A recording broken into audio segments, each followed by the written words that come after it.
AIDS Council, the Zimbabwe National Family Planning Council. We also have the Young People's Network on Health and Well-being, young people, and of course, all of us, ladies and gentlemen. Today, as Dumi shared, we are commemorating World Population Day, running under the theme Lives, Choices, and Futures, realizing the hopes and aspirations of young people today and for the future. And we're not saying we want to realize them tomorrow or someday, but it's a conversation that we are going to have today. We also anticipate to have the launch of the Future Survey by UNFPA, so it's another thing to look forward to as we progress with our day. Yes, thank you very much. Let's clap hands for everyone who is in the room. You know, some haven't been mentioned. We have got EU, we have got Embassy of Switzerland in the room. We have got Zimbabwe Youth Councils, they are also in the room. As we move, we are going to learn the number of people that are here, while we are exchanging in what it takes for a nation to make sure that they realize the hopes and the aspirations of the young people. Remember, in the morning we were talking about Zimbabwe being a youthful nation. Talking of Africa also as a young continent. What it takes to also realize the future. How then can we harness the demographic dividend that we have as a nation? At this point in time, may I invite who is going to speak on Youth Economic Linkages Program, YALEP by World Food Program, Miss Sheila Kambazanga. Let's clap hands for Sheila. Let's also clap hands for Rubimbo, Violet Katillo. A round of applause, guys.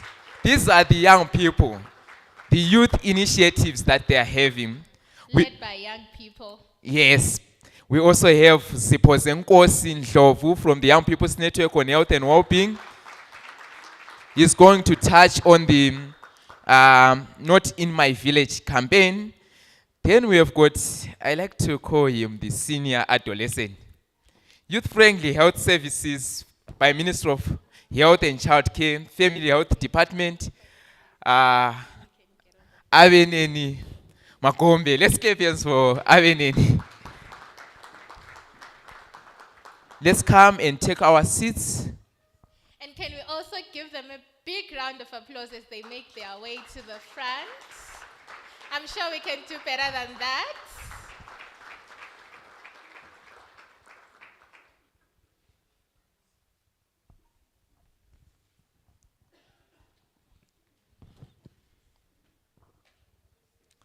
So you can be jotting. We are going to be giving you time to reflect from the youth initiatives that they are going to be presenting here. Over to you. All right, thank you so much. So the first presentation that we are going to get is from the Youth Economic Linkages Program.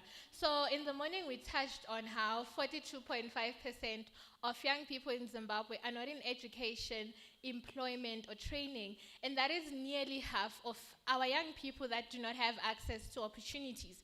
And then we take a look at provinces. So for instance, National and Central, we have 58.1% of young people who are also not in employment, education or training, and that is over half of the population there. And the big question now becomes, what do we do about it? And here comes in the Youth Economic Linkages Program by the World Food Program that creates pathways for young people from education to skills, from skills to jobs, and from jobs to economic independence.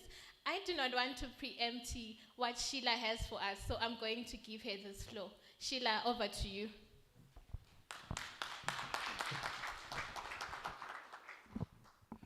Thank you so much, MCs.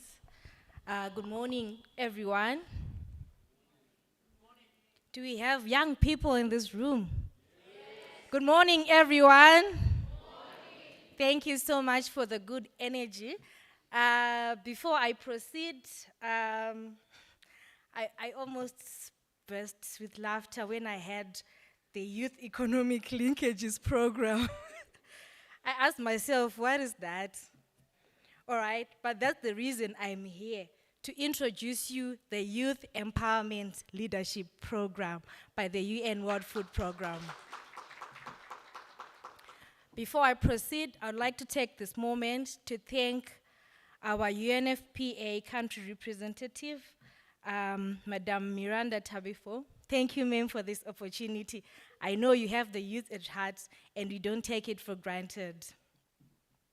First of all, the Youth Empowerment Leadership Program came about as a way to operationalize the Zimbabwe NDS 2, especially pillar number 6, which talks about capacity building and involving young people in building this nation. So when we started in December, there were 10 people who were selected out of a pool of more than 1,200 applicants. And we don't take it for granted to be part of this program. As young leaders, we envision a Zimbabwe where every young person has the opportunity to lead, to innovate, and to drive sustainability. As we all know that Zimbabwe is a young nation. First of all, I would like to talk about the key components of the Youth Empowerment Leadership Program. Since we started in December, firstly, we had foundation courses. You know, when young leaders are coming out of university, we have little experience, but the UNWFP took an opportunity to make us familiar with the industry. First of all, we had foundational courses and orientation, which each unit from the WFP came to talk to us and teach us about how the industry works, how each unit works as we all work together for the mandate of the whole UN.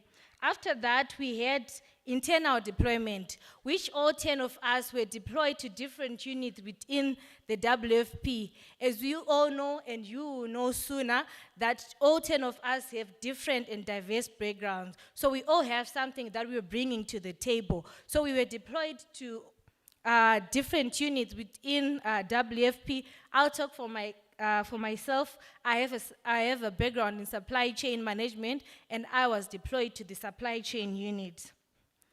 Throughout our journey, we have had an opportunity to have technical training and capacity building. I'll tell you, the best so far was when we learned about how not to take things personally. And we are looking forward to more training and capacity building as our journey continues. Another exciting moment for us was when we had high-level engagements. We had an opportunity to visit the First Lady of Zimbabwe, the Ministry of Youth and other ministries, or most UN agencies. And as we are having those high-level engagements, we also had an opportunity to have mentorship, which is ongoing, individual and one-on-one mentorship. And the best so far is when we had an opportunity to engage with also a young leader in Zimbabwe, Mr. Leslie Marange, who came and shared with us his journey to entrepreneurship, encouraging us to be entrepreneurial so that we can create jobs for ourselves and also for our fellow youth. We are also in the process of doing capstone projects that will not only benefit us as the WFP youth, but the Zimbabwean youth at large. And lastly, we are going to have a graduation and recognition of the achievement that we have achieved throughout our journey. I would not have done justice if I don't talk about the activities or the key things that we managed to achieve so far. This is just a drop of what we have achieved, but it was worth noting that since we started, we've been offering technical support to WFP and UN. From the pictures there, you can see us. Earlier this year, we managed to support the organization at the ZITF, and as most of you know, that the UNWFP stand won the best prize for the humanitarian exhibition. As if it's not enough, we also supported the same technical expertise and support at the One UN stand in the spirit of delivering as one. And that stand also took the second place at the ZITF. Like I have been saying, this initiative is not only for 10 people, but for the whole of Zimbabwe. Last month, we had an opportunity to engage with Julia parliamentarians as we were doing a needs analysis for our capstone project to talk to young people and hear from them, ask them what are the challenges that you're facing, so that whenever we are going out there to provide solutions to the challenges that are being faced by young people, we do it from a point of information, addressing the real challenges from the real root causes. And also from our activities, in the spirit of delivering as one, you find that last month we had a partnership with the World Health Organization where we took part in the National Polio Campaign. So our work is not only limited to WFP, but we are also partnering with other UN agencies as well as the government to make sure that all young people in Zimbabwe are empowered to make a positive change.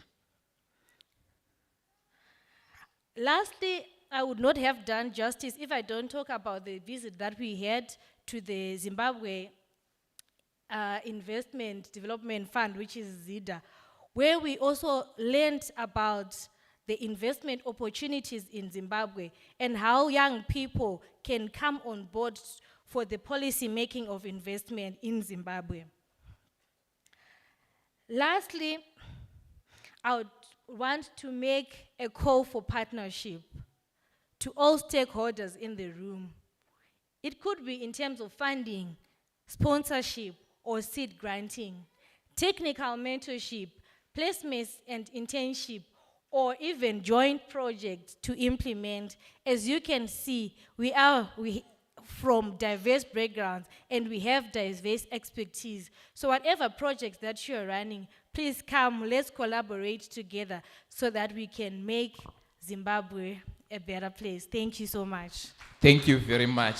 A round of applause.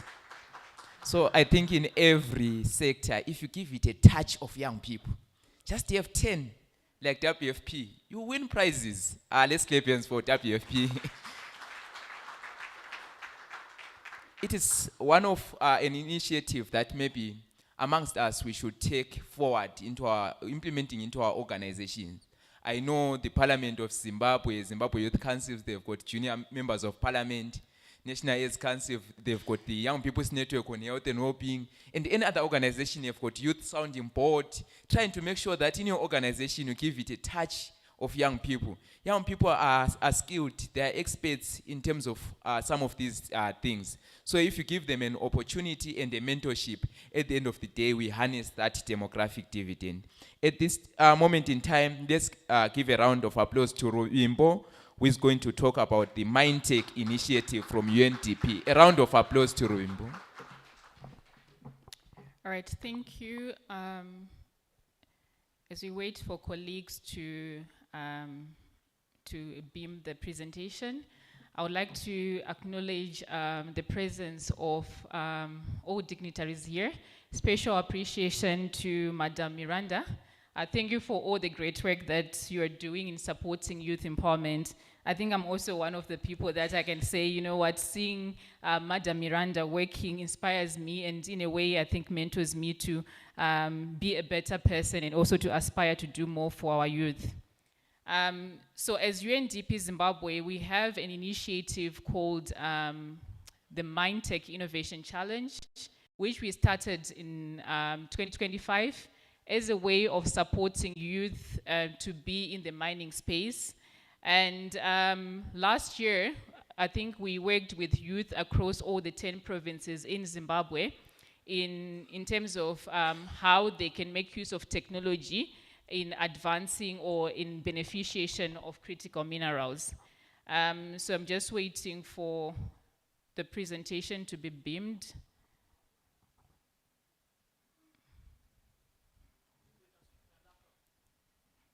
Yeah, I think, but visuals are very important as well. It would have been great to maybe have the visuals.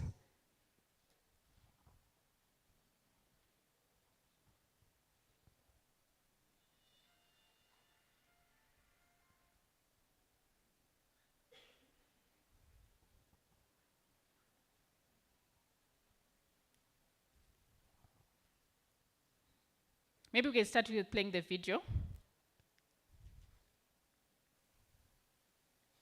So the video will walk us through the work that we did last year as part of the MindTech Bootcamp. There is a project which is running currently, which is a collaboration between UNDP and the Ministry of Mines and Mining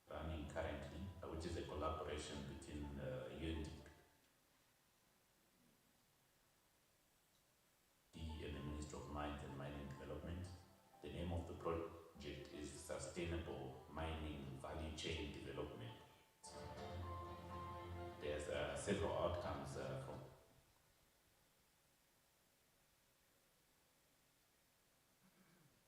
from this project.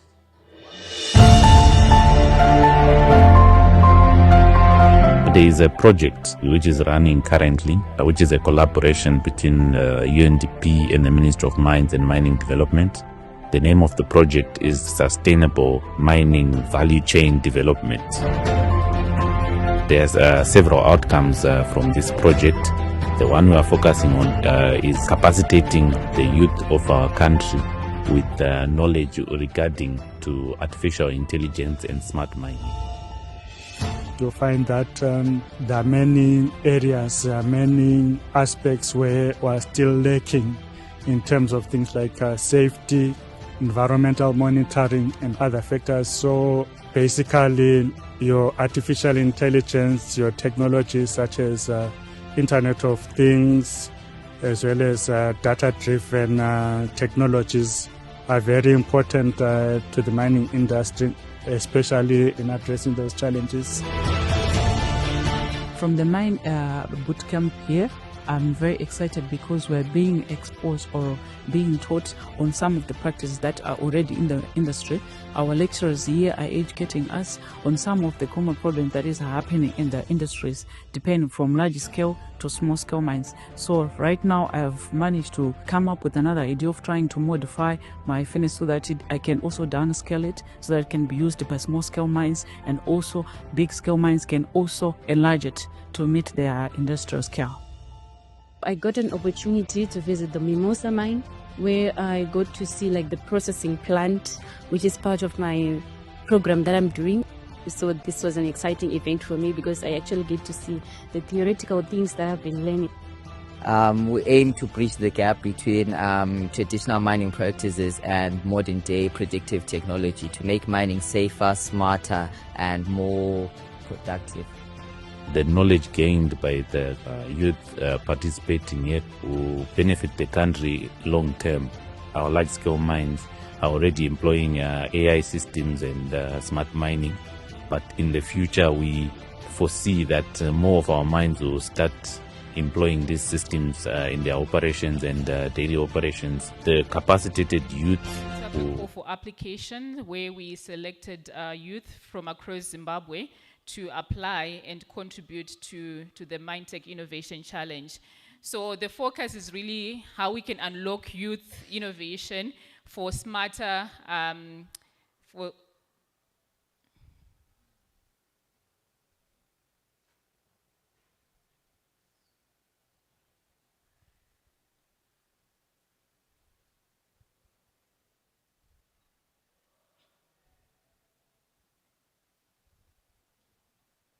we are beaming the wrong presentation.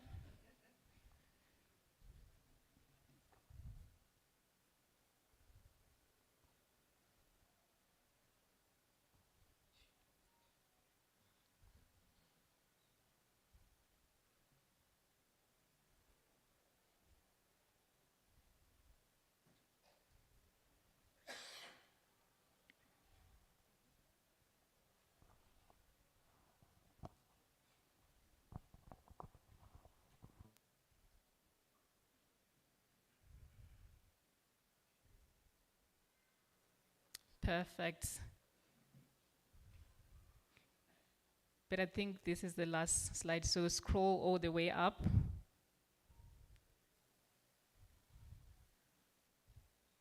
Thank you so much. So the MindTech Innovation Challenge is unlocking youth innovation for smarter, safer, and more sustainable mining sector. Next.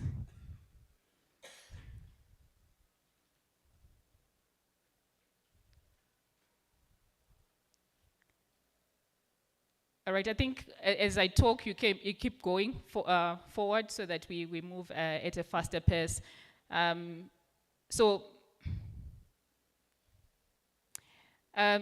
Zimbabwe mining sector is one of the critical sector in terms of our economic, unlocking economic opportunities.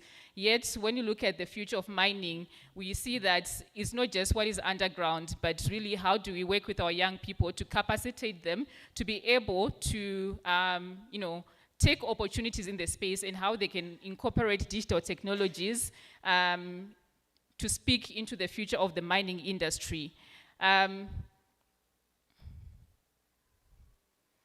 So when you look at mining globally, it's going under rapid transformation. We see that there's innovation, the incorporation of emerging technologies in the mining space and artificial intelligence, the use of drones and digital platforms to improve productivity and safety in the mining sector. So when we set up the innovation challenge, those are some of the things that we're looking at to make sure that Zimbabwe is not left behind.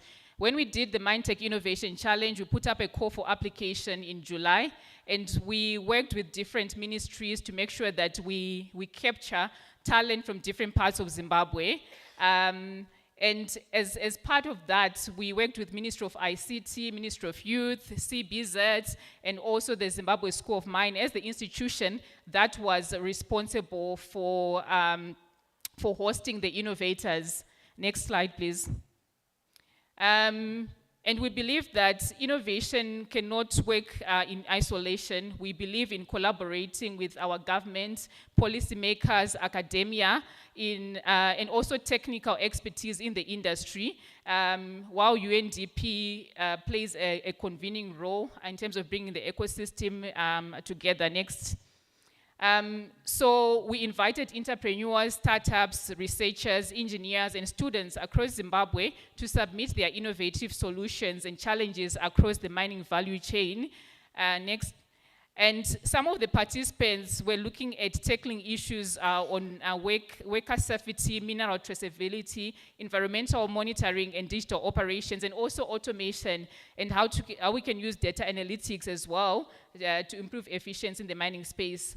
And as I mentioned earlier, innovation does not happen by chance, right? Selected innovators were able to participate in a boot camp, and the boot camp was very important because it exposed our innovators to the real mining industry. They were able to visit Mimosa Mine, where they were pitching to experts, and also we had CBZ team coming on board and supporting the boot camp and unlocking opportunities for young people on where can they get resources to invest on their innovations. And also the technical support from the Zimbabwe School of Mines was very important as well in really helping the innovators refine their pitches so that they are investor ready. We're able to, I think one of the great experience was being able to go underground at Mimosa Mine and see operations in real time and what it means to actually be in the mining space. Next slide. And what we have noted is, across all the challenges like the innovation challenges that were being presented, we saw that a lot of them were AI-powered, and they were making use of drone technology and also IoT monitoring systems and digital platforms and also automation for the mining sector. So the picture that you see right here is one of the innovators, I think from NAST University, and they were presenting a device that they were making on how that they made as a team, as a capstone project. This was just a prototype, but then we saw that there's potential for them to actually develop something that can also be scaled. Next slide. And this is also another student as well who did a presentation. He made the device that you can see here. And I think we saw that, you know, when we're talking about innovation, the Zimbabwean youth really plays a very critical role. But what is missing is really the funding to support their innovations to scale, because we see prototypes, they're great, but for a prototype to be scaled, it has to be developed and even tested in the market. And that's where the challenge comes in, the resources for the young people to be able to do that. Next slide. We work together with a team of judges and experts from academia and the industry, who were also there as well to mentor the MindTech innovators on how they can commercialize their technologies. Next. And we ended up the MindTech Innovation Challenge with winners. We selected 6 winners. The first category was on the lithium value chain. The first prize winner got 10,000 USD, and then we had 6,000 USD as for the second prize winner, and then the fourth team received 4,000 USD. And then we also had the MindTech Innovation Challenge itself. Then we also had 3 winners receiving the same amount in 10,000, 6,000, and 4,000. Next slide.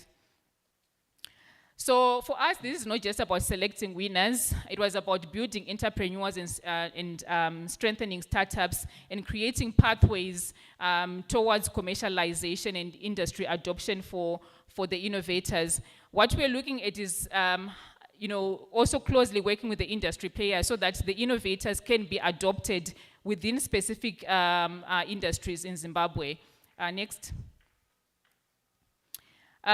So for that to happen, we saw that it's important for us to be able to build an ecosystem, and the ecosystem comprises of the development partners, the fund, like the banks, sorry, who can unveil or unlock funds for the startups to finance their innovations. We also saw that mentorship from industry players is very important, because with technology, most of the innovators are not like people who are working directly in the mines, but they've got great solutions. So for them to be able to really come up with solutions that speaks to the industry, there's need for them to be directly linked with industry players so that they are able to directly connect their innovations with specific industry players. So that's where also bringing in people who are actually in the mining sector to come in and also mentor the innovators. Next. So the digital mining future, when you look at around the world, mining is becoming or increasingly becoming digital, and Zimbabwe has an opportunity to leapfrog and leverage on the skills that we have. I think when we put up a call for applications, we received over 700 applications from across Zimbabwe. We're only able to select the top 30 as the finalists, and then the top 6 as well. But most of the submissions that came through were very strong submissions, and the young people were already developing something. So for us to be able to leapfrog, we need to be able to keep on supporting our young innovators to test and pilot their initiatives. Next. And these are some of the young people that we worked with as part of the boot camp. Next.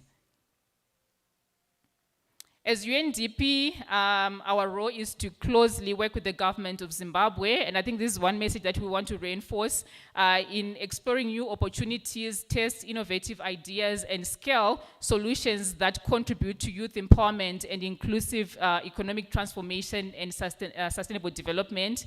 And we are very much committed as well to working with different ecosystem players as well, who come in with different skills and expertise that we can also leverage on to bring, so that we can have a strong and cohesive ecosystem. Next slide. Next. Next. Right. So I think my closing note is right now we are in the preparations of launching the second edition of the MindTech Innovation Challenge. I think sometime in September, we will be able to move around different provinces to select the the finalists for the 2026 MindTech Innovation Challenge. And we would like to work with different partners as well to make sure that this year, instead of receiving 700 applicants like last year, let's have even a bigger number. And also in terms of the quality of the innovations as well. If you know innovators who could be who can add value to what we're doing, we are happy to hear from them. If you want to be a mentor, if you want to come in with other products and services to really strengthen what we're doing, we are open to partnership, because I believe that It's good also to think outside the box as we realize the hopes and aspirations of young people. Before we move on to our next presentation, I will kindly request our IT crew to play the World Food Program video. Over to you.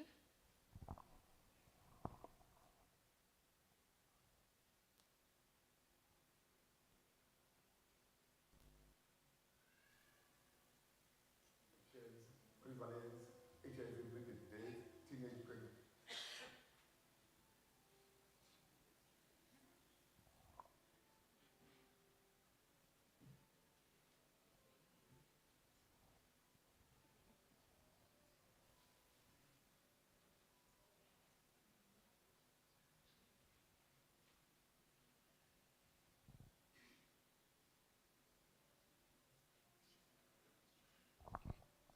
So we will play the video at the end.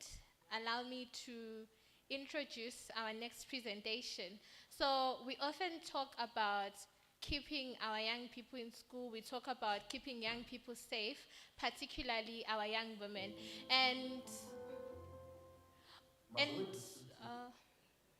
Sorry. So we often talk about keeping our young people safe and empowered, and we want to take a look at making sure that young women are able to make positive decisions about their health. So taking a look at the Future survey, there is a number that stopped me in my tracks, because 60% of young women aged between the ages of 15 to 34 were actually married before their 28th birthday. That shows us that this is 6 out of 10. And what happens when young women are married, it means that likely they are unable to harness their full potential. They're likely to be part of the statistic 47.4% of young women that are not in employment, education, or training. And the good thing is we have initiatives, community-driven initiatives in communities that are taking place. One such example is the Not in My Village campaign, and we are going to see a video that tells us about the campaign and then hand over to the national facilitator of the Young People's Network on Health and Wellbeing, Zipho Zenkosi Ndlovu, to take us through the presentation. Thank you. Mazowe district used to be the highest in terms of everything that is on the negative, be it new HIV infections, prevalence, HIV-related death, teenage pregnancies. They were always on the top. But since the launch of the Not in My Village campaign, we have noted drastic changes in Mazowe district. As we speak right now, the 2025 HIV estimates indicate that Mazowe is now number 3 from number 1. So pakauya Not in My Village campaign, takaona iri mukana wekuti tidzivirire vana vasati vapinda munjodzi. Uyezve takaona uri mukana wekuti vana vapinda munjodzi vaya tishande navo futi, vadzidzise vamwe vana kuti vanozvichengetedza sei, ndaapi masainzi anoitika kuti mwana akupinda munjodzi. Zvese izvi takanga taakuzviita nemwanasikana akanganisika kuti masurvivors aya. Not in My Village campaign yakasanganisa vana vose, yakasanganisa maleaders emunharaunda nevabereki vavo vana ava vari involved. Kuti tigone kuti tikunde muchinichi, takaona kuti zvakanaka kuti pave nedare rinonzi special court. Tiri kushanda takabatana nemasabhuku nemaCCW tichibatsirana kuchengetedza vana vedu. Pakaiswa mutemo wekuti mwana akaroorwa ari under 18, handitika aroorwa ari under 18 pachasungwa, atambira neatambidza vachasungwa. Saka izvozvo zvakaita kuti zvideredze rimwe dambudziko rokuti vana vasaroorwe vari vana vadiki. Kuburikidza neprogramu iyi ndakazokwanisawo kudzidzisa vamwe kuti vanokwanisa kuprotecta zvirwere zvepabonde, protecta kuti asabate pamuviri, uyezve vamwe vanokwanisa kuendera mberi nechikoro ane pamuviri kudaro. Zvendinoona zvashanduka, what we can call gains or impact, ngezvekuti izvo petinofamba timuka teifamba teitaura tichiti kana munhu angaite chinhu chakadaro, aidha kumitisa kamwana kadiki kana kuti kuabuse mhuri mudzimai kana ivo hwana kuhuabhusa, tinonga teitaura kuti unosungwa. So chiro chinonzi kusungwa, people vanhu vanotya kusungwa kuenda under the law, kuende pasi pemutemo vanotya. So the impact, that's one of the major gains, kuti ungatya then you refrain from doing the thing.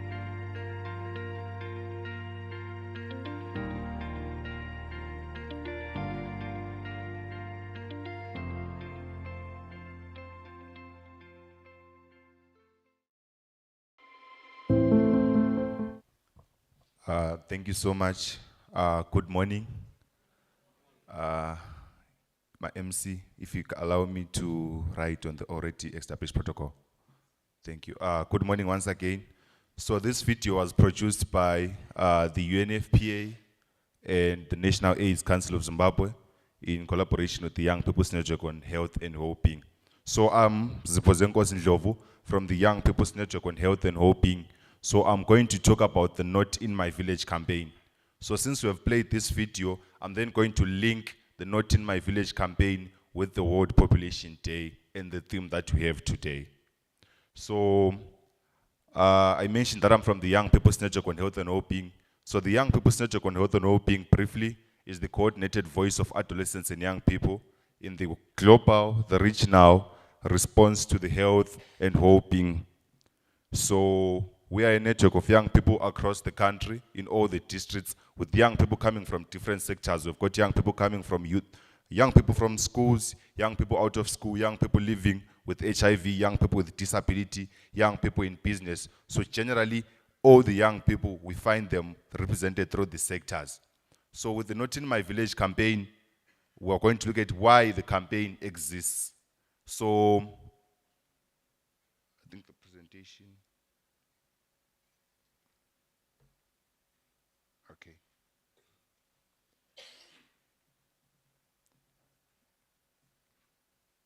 So we're saying why the campaign exists.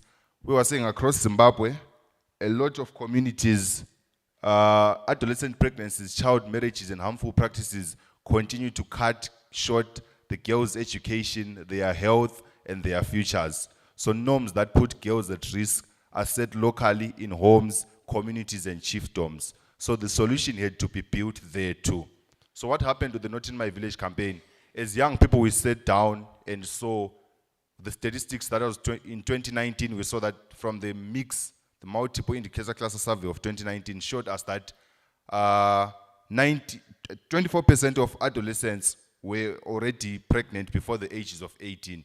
So then we saw that the best thing that we can do, starting with the rural communities, is to engage the community gatekeepers, who are the traditional leaders, the chiefs, the headmen, and the communities at all, so that we sit together, we look at these practices that are there. Because definitely it's not culture that is killing the progress that we are making, but there are certain harmful practices that are there.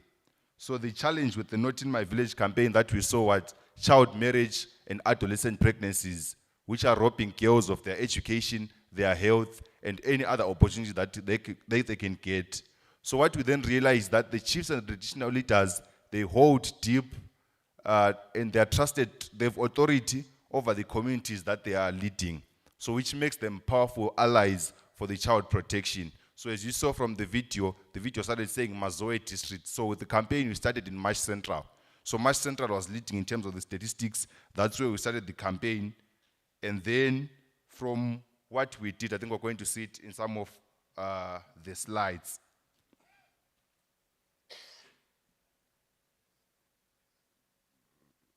And then, so what is the Not in My Village campaign? It is a youth-led partnership which was co-created by the Young People's Network on Health and Wellbeing with the UNFPA Zimbabwe and the National AIDS Council, with the aim of tackling harmful practices, adolescence, pregnancy, child marriage, and harmful cultural practices. So mainly it's communities that are sitting together to co-create the solutions, engaging traditional leaders, young people in communities to shift the cultural norms that are there. And then we leverage on the existing influence that the traditional leaders have to end these practices.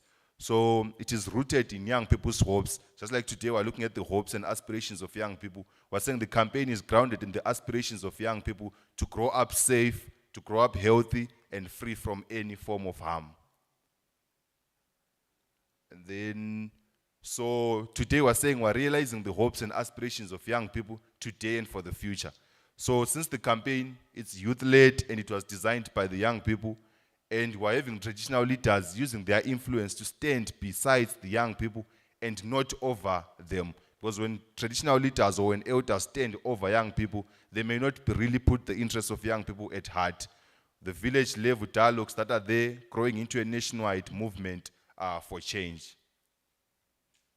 So, with the hopes and aspirations of young people, what do then young people want? Generally, young people want a future that is free from child marriage, violence, and exploitation. They also want to be healthy, to access youth-friendly SRH services and information. The other thing is young people want to be heard, meaningful participation in decisions that affect their lives. And then young people also want to have opportunities, education, economic empowerment, and a future of their choosing. So the Not in My Village sits at the center of this to say if young people are not getting pregnant before the ages of 18, then they've got an opportunity to access whatever they want. I would rather fail on my own rather than to be forced to be doing what I cannot manage at that time. So with the campaign, what has been done, I think what you saw from the video in terms of the activities, we started with capacitating the traditional leaders to building the leaders' knowledge on child protection and adolescent health. It's not like they don't know what they're supposed to be doing, but sometimes it's a matter of capacitation, of awareness, so that we're all aligned and on the same page around these issues. And then we had stakeholder inception meetings. So with the Not in My Village campaign, we just didn't bring a campaign to where there are no programs. We wanted the campaign to be fused within the programs that are already happening. So we convened across the 5 provinces that we had selected, looking at the statistics, and then to align with partners and the communities. And then we've also managed to have the community dialogues. So these community dialogues have gone down even to the village level places. Kunana Sabuku, Emakaya, that's where these dialogues are there, bringing together the chiefs, the youths, and the community members. So also, we have what you call the community action plans, which have been developed to address the local challenges directly. So one thing you need to note is that a community action plan that's developed in Mazoe may not be the same with a community action plan that's developed in Beitbridge, because culture is a bit dynamic. So these community action plans are district specific. And then we also managed to mobilize champions and strengthen the systems. Already the systems are there in the communities, but there's need to strengthen them. So we say chiefs and local leaders are going to step up as champions of child protection. Then the systems that are going to be there, the referral pathways that are going to be there, how about we strengthen them? And then what we have also done in terms of high-level activities, we've managed to have the high-level chiefs in Daba, the recent one that we did in June 2026, which we co-created with NAC, UNFPA, and then the chiefs from the 5 provinces that are implementing the campaign, the government officials, and partners gathered with a keynote by Her Excellency, the First Lady, Dr. Auxilia Mnangagwa, resulting in what we call the Gweru Declaration. So with this Indaba, we're bringing together the chiefs on their own so that they discuss and deliberate on issues. So what then stood out for us is when we had the First Lady, she managed to hold conversations between the chiefs, and some of the issues that were coming up were around the customary law and the tradition, the customary law and the cultural law that we are using. So there was a need to then align from that. So the Gweru Declaration is a document that the chiefs managed to sign to say this is what we are standing for as the chiefs of Zimbabwe. So with what we would look as achievements for now, of course it's a campaign that we started in 2024.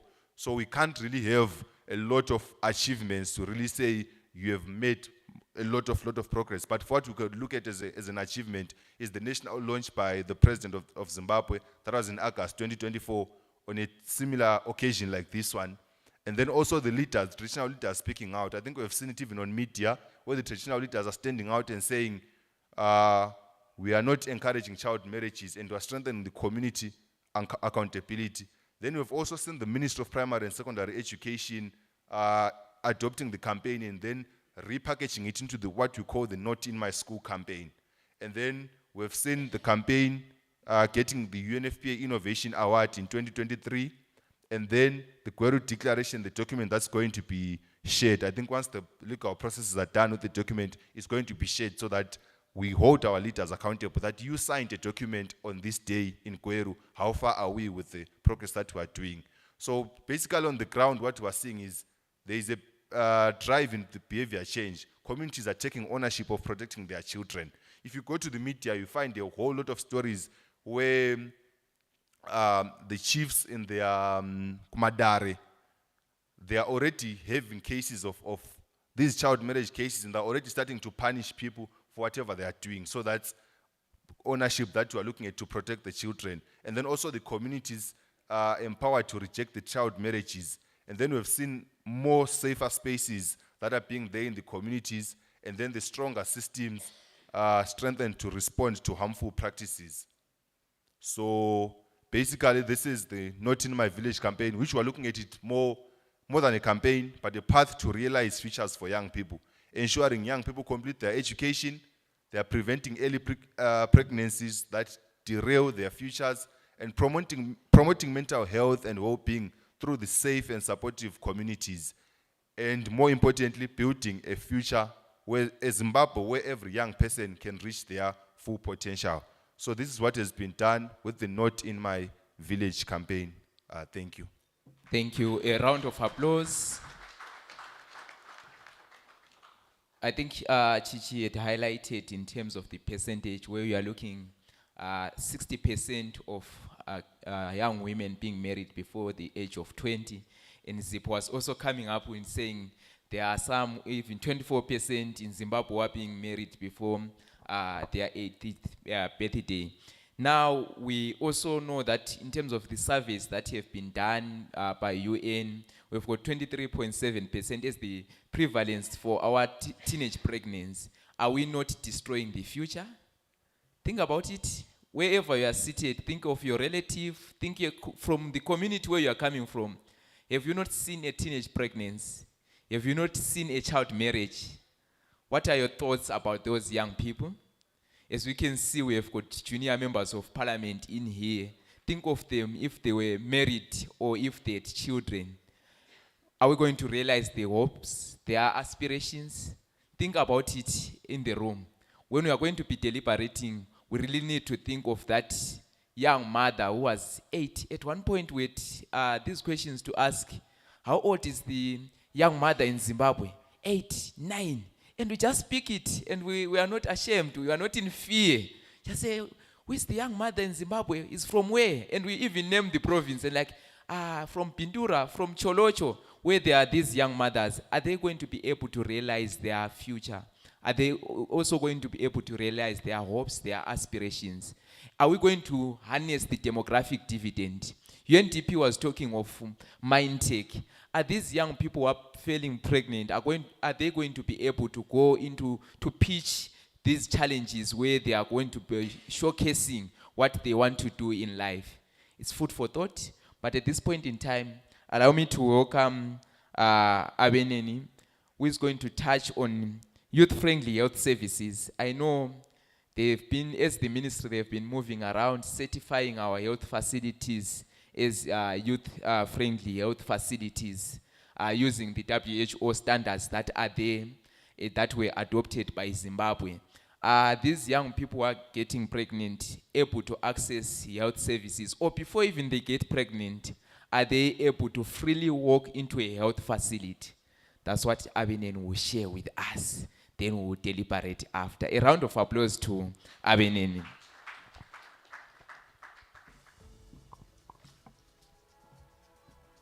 Good morning, everyone. Good morning, everyone.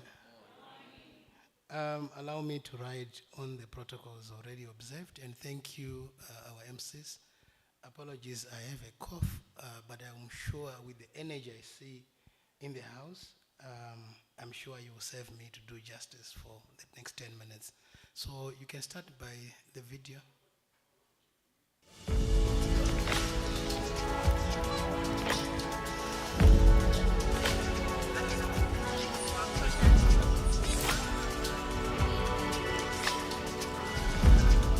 My name is Princess Notela Shitsuru. I am a young lady. I'm a YMM, young mentor mother from Zandile. I was born positive, and my parents, they were not ready to disclose it to me. I actually get to know it when I was 17 years old. At that stage, I was a teenager. It was really hard for me to disclose and to cope up with others. I was really scared. I used to isolate myself. I used to hide from other people.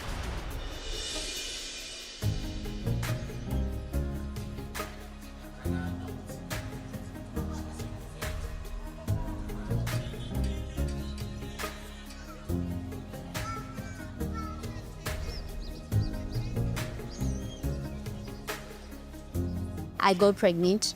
It was really a tough time for me, as I didn't know that there is a thing called elimination of mother-to-child transmission. Being into the support group, there was a young mentor mother who mentored me, showed me how it is to prevent a mother-to-child transmission.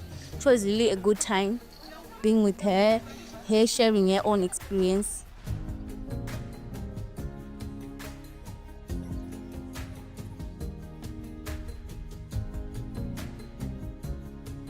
Zita rangu ndinonzi Hazvinei Mutemi Patience. Ndinoshanda pano paNyamaruru Clinic. Ndiri mukoti, ndiri zvakare mbuya nyamukoti, zvakare ndiri nemukuru wemanesi pachipatara chinechi Nyamaruru Clinic.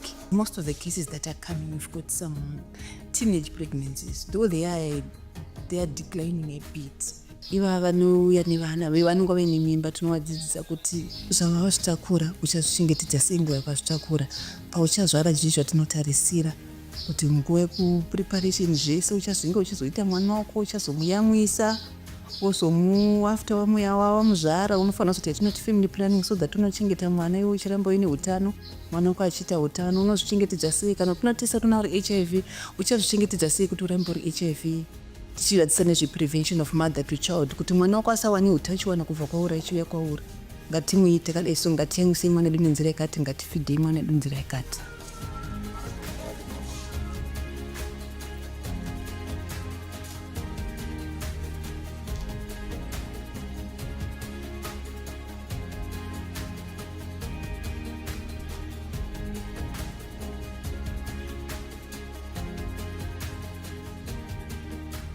Isusu tinogara takaberekerwa kuno, saka tiri mucommunity tinogona kurukura nevabereki, masabhuku, mavillage heads nemamwe magurupu akazvimira ega kuti tibatanidze vanhu vanochibatana tichikurukura pamusoro pezveutano mucommunity pakati pechipatara. Tichinoita kuti isusu community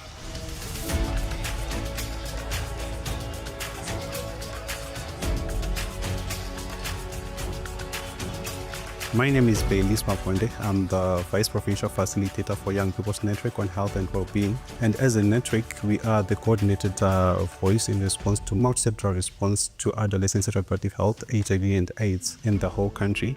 As a network, what we would want to see is young people having access to youth-friendly services. My name is Junior Stole, and I'm a mobile single provider. They come for counseling, then they come for treatment. They are no longer shy. They are also coming for HIV testing and for family planning. So it has also reduced the number of unwanted pregnancies and even HIV itself. And the Director of Family Health in the Ministry of Health and Child Care. The ministry has been working together with our partners. We've been complementing our efforts through the Together for SRHR, which is a combination of our UNF family partners, namely WHO, UNFPA, UNICEF, and UNAIDS.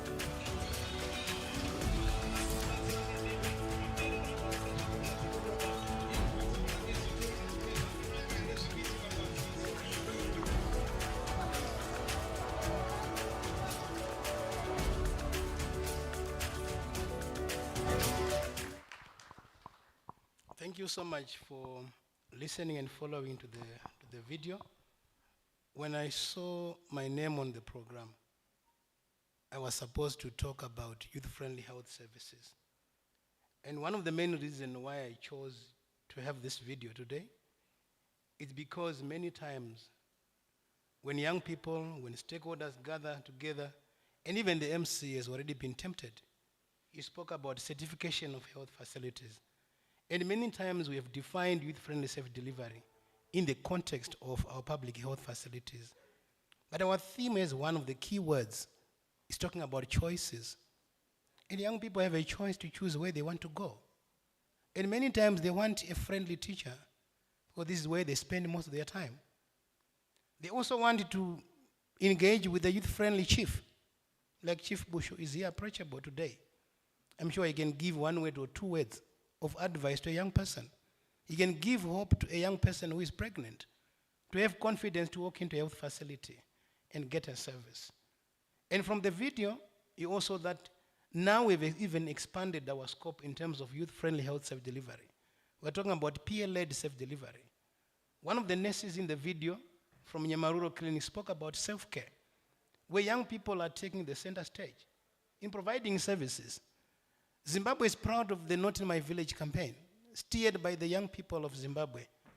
And our standard number 8, when you look at the global standards which were launched by WHO in 2016, it talks about meaningful engagement and participation of the young people, not as recipients of care, but even as providers of services. And the Ministry of Health and Child Care, in 2025, adopted the WHO guidelines on self-care, and they are positioning young people to be at the center in providing quality services to their peers. So youth-friendly service delivery has since been expanded in Zimbabwe beyond public health facilities. I'm happy to mention that the Zimbabwe National Family Planning Council, all the family planning clinics, all the community youth centers dotted around the country are providing such services with a strong component on community integration with the village health workers, with the community-based distributors. We have gone through the quality-focused self-delivery approaches. And when we're talking about quality-focused self-delivery approaches, I'm sure from the video you remember that the young person can present with HIV, tomorrow can present with an STI, next week she can present with a mental health issue. And we are saying, holistically, how can we address this? So now our approach to youth-friendly self-delivery speaks to youth-friendly young people. We want young people who are friendly to themselves, amongst themselves, and deliver certain packages of services. Then the second layer, which also speaks to standard number 2, in terms of quality self-delivery, we are talking about community support. In under community support, this is where you are seeing Chief Bushu, Chief Mutema as examples. We are trying to integrate everything that makes us reach young people with services, youth-friendly. We are now talking about youth-friendly families and homes, where through parent-child communication being implemented through various initiatives, through even the National AIDS Council, through SAT for the SAT SRHRS Trust, through youth hubs and so forth, you see that there's integration now of schools, communities, families, to ensure that we have friendly and safe spaces at family level so that the young people can make informed choices and even be able to sustain them. When you go to the other layer, which talks about ensuring that commodities are available in the health facilities, and we have competent healthcare providers, we are happy as Zimbabwe that is one of the first ever countries to have integrated friendly self-delivery approaches, which are youth responsive to the pre-service training of nurses, midwives, as one of the key cadres in our public health facilities. We have seen also the curriculum for the higher and tertiary education also embracing this approach, so that those in higher and tertiary institutions also continue to receive quality-focused and youth-friendly services. And we have even adapted the scorecard through various opportunities and strategies.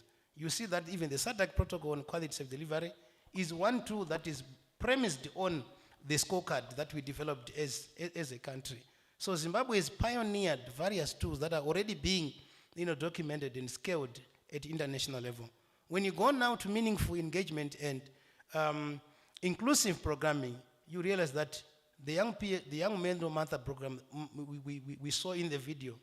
She's a peer supporter, she's a counselor, she's a recipient of care. And we have the Not in My Village campaign, where young people are meaningfully engaged at the highest level. They were talking about the Gweru Indawa, where they were engaging on their own with the higher offices. And this is what you're talking about. So that young people are fully integrated in quality service delivery. So that they don't just wait to see certificates appearing in the nest manager's office or at billboards, but we also want young people who are accountable through quality systems for measurement of our, the quality of services, through even those scorecards and dashboards, so that young people are involved in monitoring quality service delivery. And the last one, in terms of our standards, you realize that we're talking about, a policy environment that is conducive. Zimbabwe is very good, at developing guidelines. I'm happy Dr. Mtede is here, the one who spoke last in the video. If you can raise your hand so that they can relate with you later on, if you have more questions after the video and also after I've spoken. So just to acknowledge that Zimbabwe is very current and timeless in terms of adaptation of guidelines, and also the regional tools that we have seen, WHO and also the UN family really guiding countries in terms of adolescent responsive programming. We are happy that with the Empower program, again, which is a program that seeks to empower healthcare providers beyond the health sector. We have seen professionals from Ministry of Youth, Education, Mining, and so forth. Because young people whom we are seeing pregnant, they are also in mining. They are also in farming. So youth-friendly health service delivery cannot achieve all the benefits that we want to see in terms of measuring health and well-being among adolescents, only looking at the health sector. But we are looking at all the health sectors being able to come together, and we are happy that with the newly branded Adolescent Health and Wellbeing Coordination Forum, we should be able to deliver quality-focused and youth-friendly health service amongst our adolescents and young people, but being youth-led and youth-informed by what young people of today need in terms of their choices. I'm happy to mention that my name is Aweneni, and I'll again revisit my introduction, because one of the MCs said I'm the senior adolescent. Yes, my height saves me for that. The reason why I have to revisit this is because Mr. Murinda is in now. Sorry for jumping the protocol, but I also serve as the youth desk lead for the Ministry of Health and Child Care, just to ensure that the young people, as we go for the weekend event at the new Parliament building, we also speak about quality responsive services for adolescents and young people. Thank you so much. I'm sure I can end here. And MC, I never coughed. It respects the numbers of young people. Thank you so much.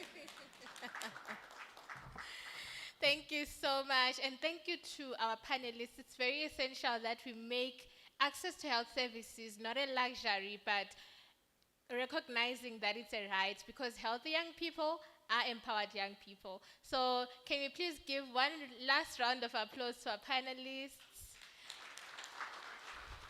Thank you. So we are going to have a health break for 15 minutes, and we will reconvene to further continue with our program. So please do enjoy your tea. Thank you.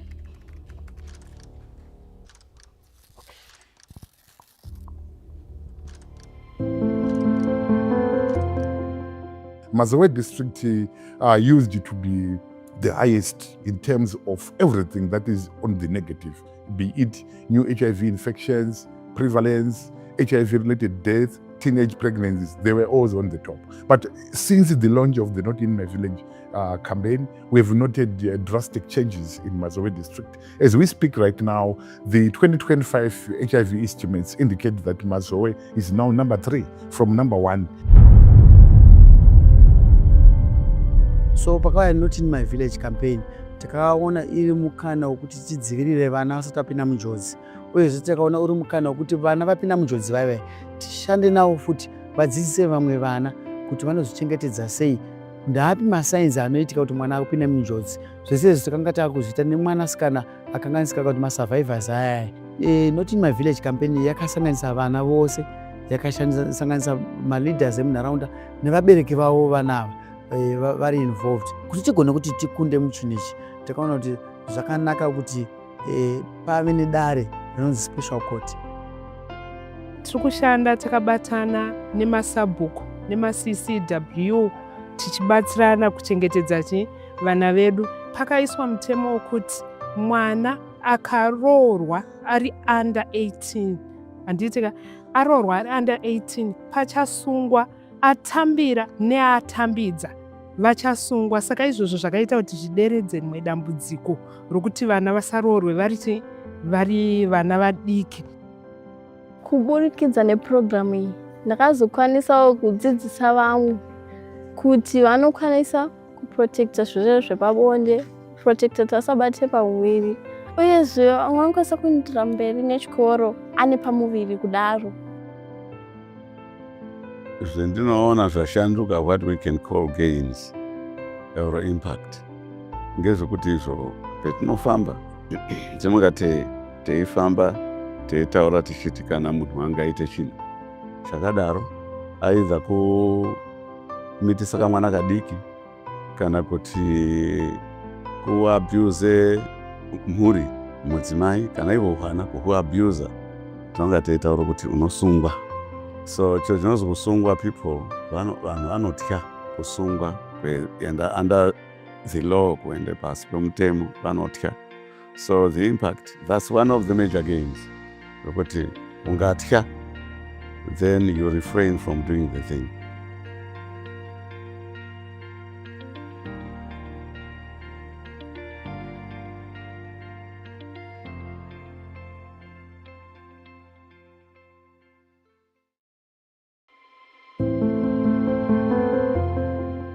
Mazowe district used to be the highest in terms of everything that is on the negative, be it new HIV infections, prevalence, HIV-related deaths, teenage pregnancies. They were always on the top. But since the launch of the Not in My Village campaign, we have noted drastic changes in Mazowe district. As we speak right now, the 2025 HIV estimates indicate that Mazowe is now number 3 from number 1. So pakauya Not in My Village campaign takaona iri mukana wekuti tidzivirire vana vasati vapinda munjodzi, uyezve takaona uri mukana wekuti vana vapinda munjodzi vaya tishande navo futi, vadzidzise vamwe vana kuti vanozvichengetedza sei, ndaapi masainzi anoitika kuti mwana akupinda munjodzi. Zvese izvi takanga taakuzviita nemwanasikana akanganisika kuti masurvivors aya. Not in My Village campaign yakasanganisa vana vose, yakasanganisa maleaders emunharaunda nevabereki vavo vanava vari involved kuti tigone kuti tikunde muchinhu ichi. Takaona kuti zvakanaka kuti pave nedare rinonzi special court. Tiri kushanda takabatana nemasabhuku nemaccw tichibatsirana kuchengetedza vana vedu. Pakaiswa mutemo wekuti mwana akaroorwa ari under 18, handitika aroorwa ari under 18 pachasungwa, atambira neatambidza vachasungwa. Saka izvozvo zvakaita kuti zvideredze rimwe dambudziko rokuti vana vasaroorwe vari vana vadiki. Kuburikidza nepurogiramu iyi ndakazokwanisawo kudzidzisa vamwe kuti vanokwanisa kuprotekta zvirwere zvepabonde, kuprotekta kuti vasabate pamuviri, uyezve vamwe vanokwanisa kuendera mberi nechikoro ane pamuviri kudaro. Zvendinoona zvashanduka, what we can call gains or impact, ngezvekuti izvo petinofamba dzimwe teifamba teitaura tichiti kana munhu angaite chinhu chakadaro, aidha kumitisa kamwana kadiki kana kuti kuabuse mhuri mudzimai kana ivo hwana kuhuabuse, tinonga teitaura kuti unosungwa. So cho chinozi kusungwa, people vanhu vanotya kusungwa kuenda under the law, kuende pasi pemutemo vanotya. So the impact, that's one of the major gains. Rokuti ungatya, then you refrain from doing the thing.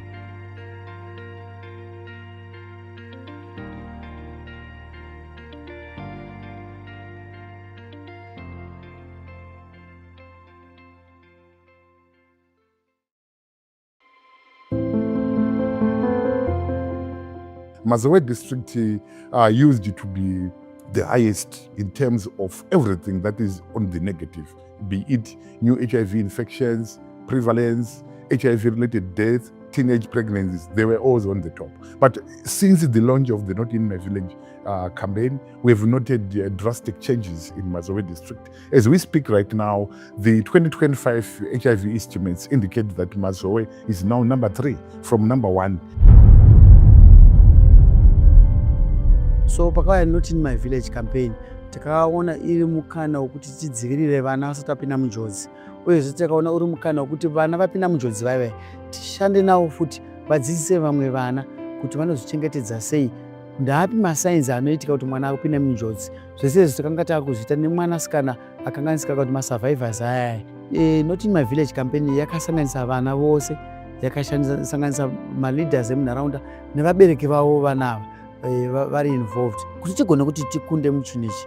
Takaona kuti zvakanaka kuti pave nedare rinonzi special court. Tiri kushanda takabatana nemasabhuku nemaCCW tichibatsirana kuchengetedza vana vedu. Pakaiswa mutemo wekuti mwana akaroorwa ari under 18, handitika aroorwa ari under 18 pachasungwa, atambira neatambidza vachasungwa. Saka izvozvo zvakaita kuti zvideredze rimwe dambudziko rokuti vana vasaroorwe vari vana vadiki. Kuburikidza neprogramu iyi ndakazokwanisawo kudzidzisa vamwe kuti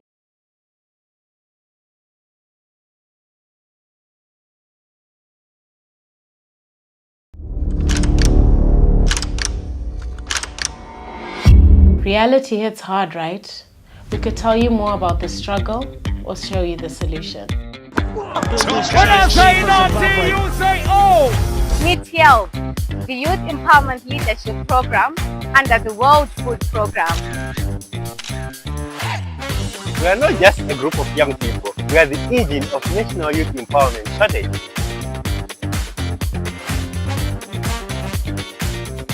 National Development Strategy 2 demands food security. As youth in agriculture, we are climate-proofing our future. Supply chain is the backbone, moving hope and assistance to where they are needed most.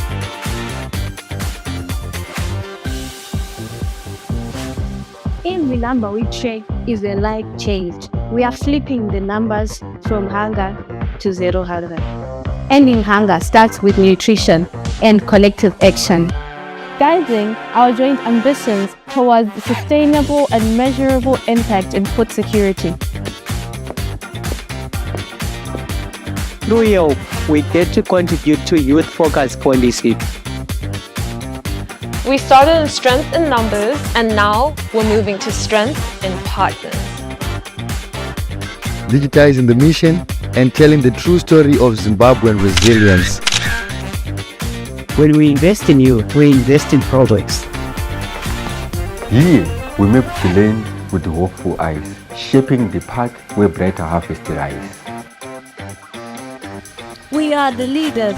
We are the change. We are the solution.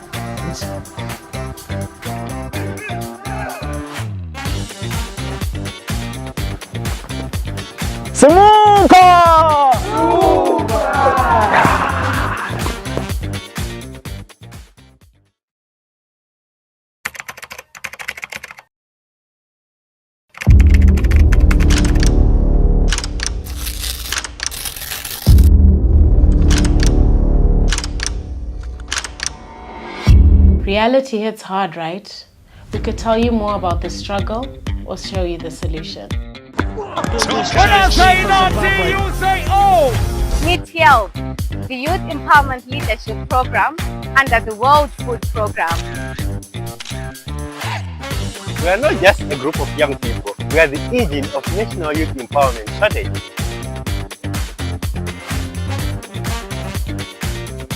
National Development Strategy 2 demands food security. As youth in agriculture, we are climate-proofing our future.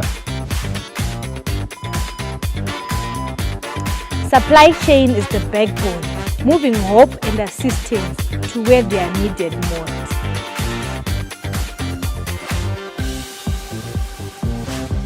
Every number we check is a life changed. We are flipping the numbers from hunger to zero hunger. Ending hunger starts with nutrition and collective action.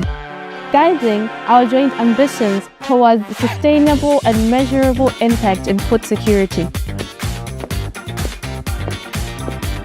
Through YOP, we get to contribute to youth-focused policy. We started in strength in numbers, and now we're moving to strength in partners. Digitizing the mission and telling the true story of Zimbabwean resilience. When we invest in youth, we invest in progress.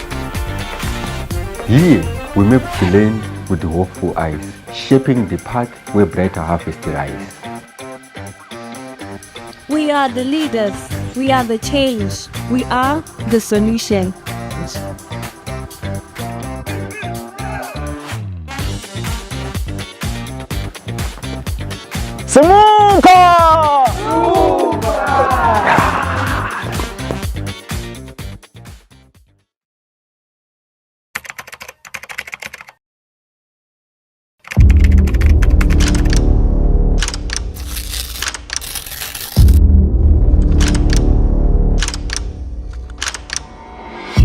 Reality hits hard, right? We could tell you more about the struggle or show you the solution. When I say nothing, you say oh! Need help? The Youth Empowerment Leadership Program under the World Food Program. We are not just a group of young people, we are the engine of National Youth Empowerment Strategy. National Development Strategy 2 demands food security. As youth in agriculture, we are climate proofing our future. Supply chain is the backbone, moving hope and assistance to where they are needed most.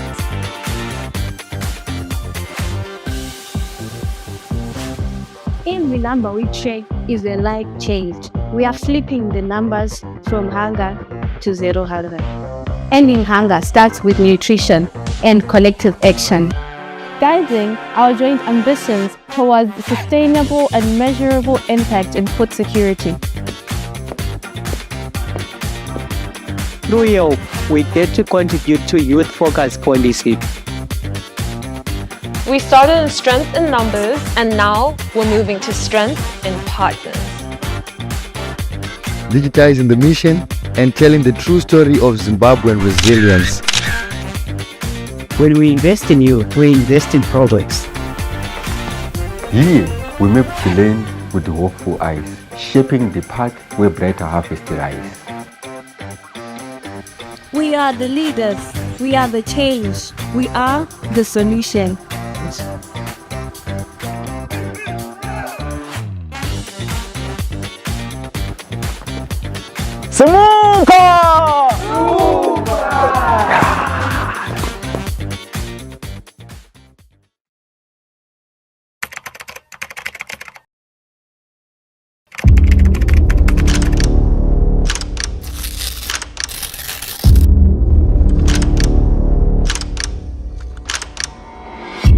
Reality hits hard, right? We could tell you more about the struggle or show you the solution. When I say nothing, you say oh! Need help? The Youth Empowerment Leadership Program under the World Food Program. We are not just a group of young people, we are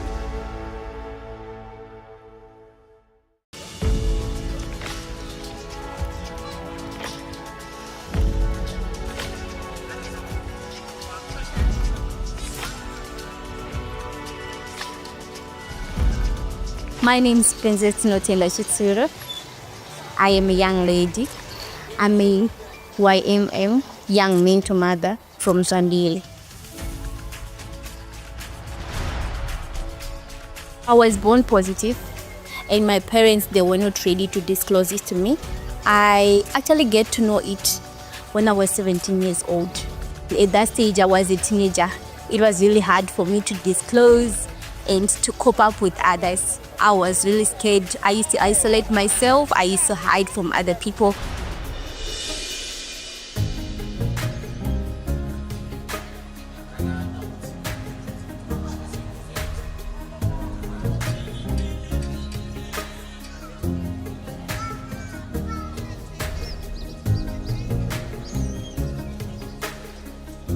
I got pregnant.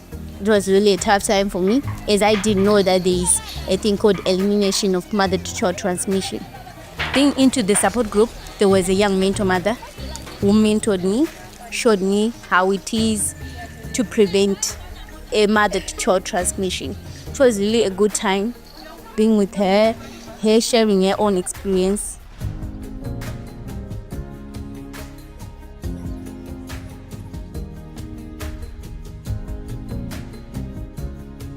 Zita rangu ndinonzi Hazvinei Mutemi Patience. Ndinoshanda pano paNyamaruru Clinic. Ndiri mukoti, ndiri zvakare mbuya nyamukoti, zvakare ndiri nemukuru wemanesi pachipatara chinechi Nyamaruru Clinic.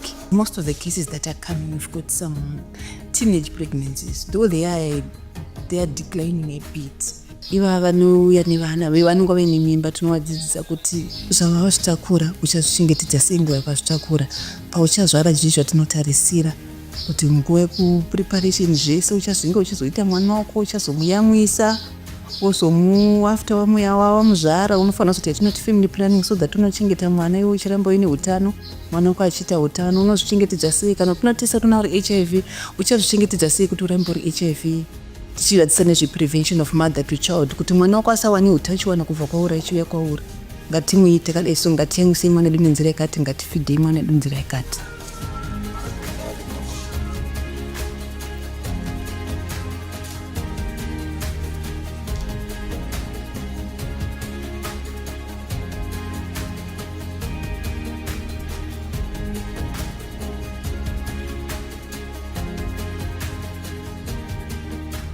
Isusu tinogara takaberekerwa kuno, saka tiri mucommunity tinogona kurukura nevabereki, masabhuku, mavillage heads nemamwe magurupu akazvimira ega kuti tibatanidze vanhu vanochibatana tichikurukura pamusoro pezveutano mucommunity pakati pechipatara. Tichinoita kuti isusu community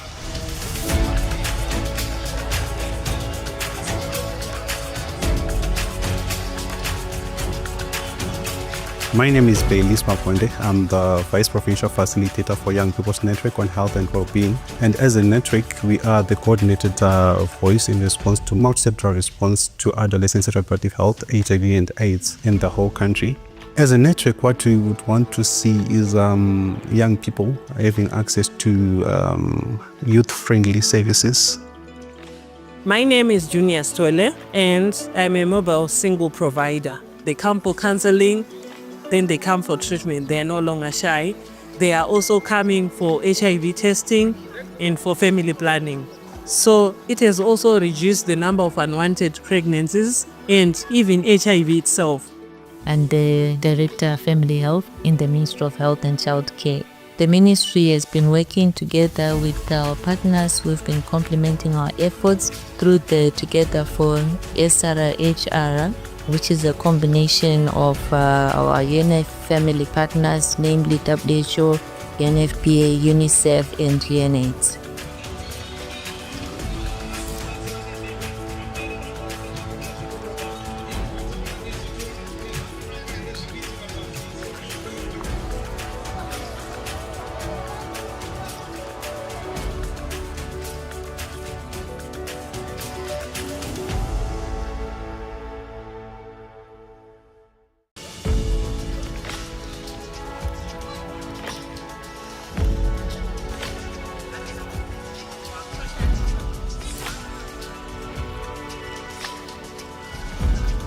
My name is Princess Notela Shitsura.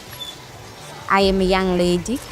I'm a YMM, young mentor mother from Zandile. I was born positive, and my parents, they were not ready to disclose it to me. I actually get to know it when I was 17 years old. At that stage, I was a teenager. It was really hard for me to disclose and to cope up with others. I was really scared. I used to isolate myself. I used to hide from other people.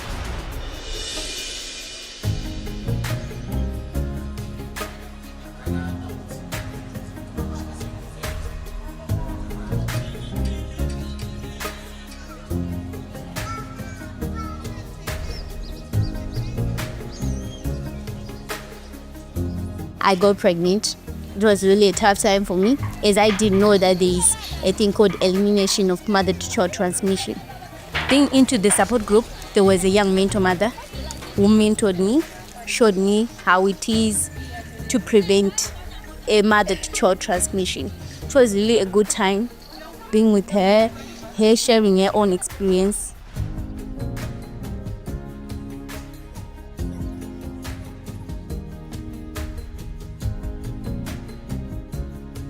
Zita rangu ndinonzi Hazvinemutemi Patience. Ndinoshanda pano paNyamaruru Clinic. Ndiri mukoti, ndiri zvakare mbuya nyamukuta, zvakare ndiri nemukuru wemanesi pachipatara chinechi Nyamaruru Clinic.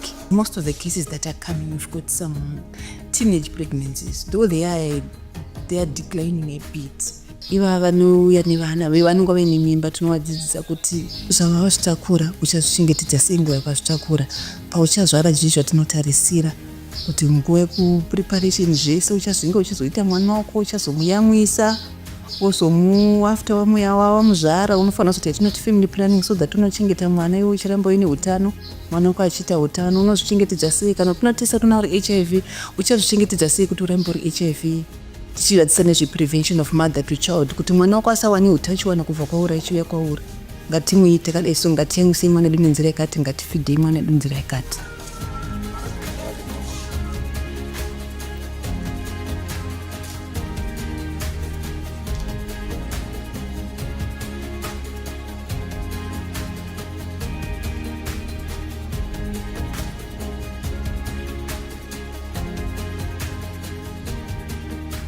Isusu tinogara takaberekerwa kuno, saka tiri mucommunity tinogona kurukura nevabereki, masabhuku, mavillage heads nemamwe magrupu akazvimirira ega kuti tibatanidze vanhu vachibatana tichikurukura pamusoro pezveutano mucommunity pakati pechipatara. Tichinoita kuti isusu community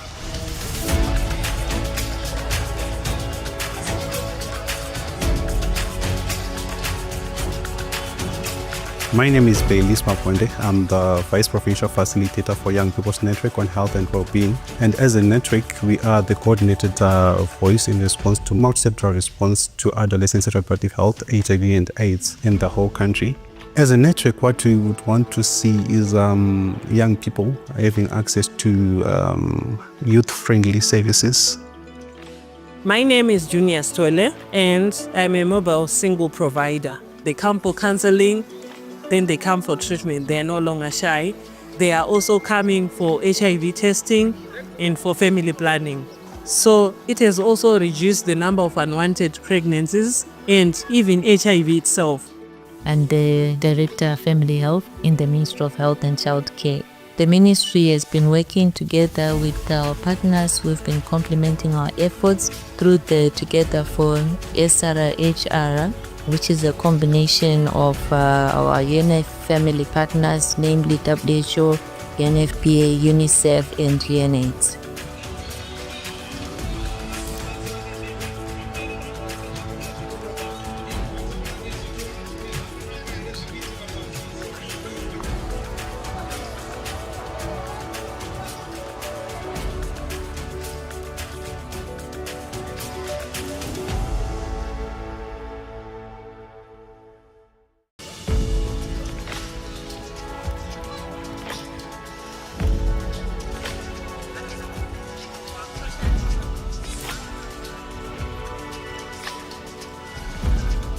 My name is Princess Notela Chitsuro.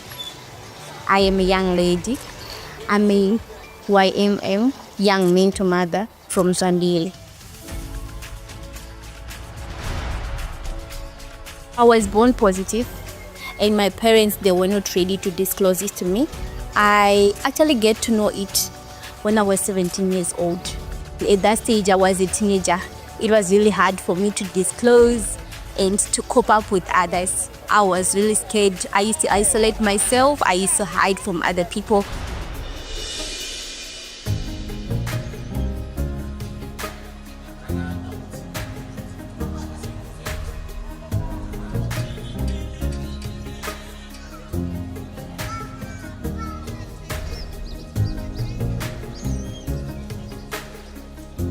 I got pregnant. It was really a tough time for me, as I didn't know that there is a thing called elimination of mother-to-child transmission. Being into the support group, there was a young mentor mother who mentored me, showed me how it is to prevent a mother-to-child transmission. It was really a good time being with her sharing her own experience.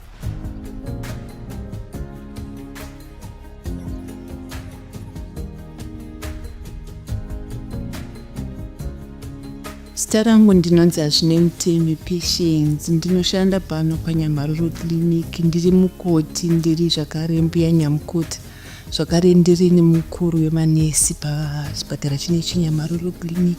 Most of the cases that are coming, we've got some teenage pregnancies, though they are declining a bit.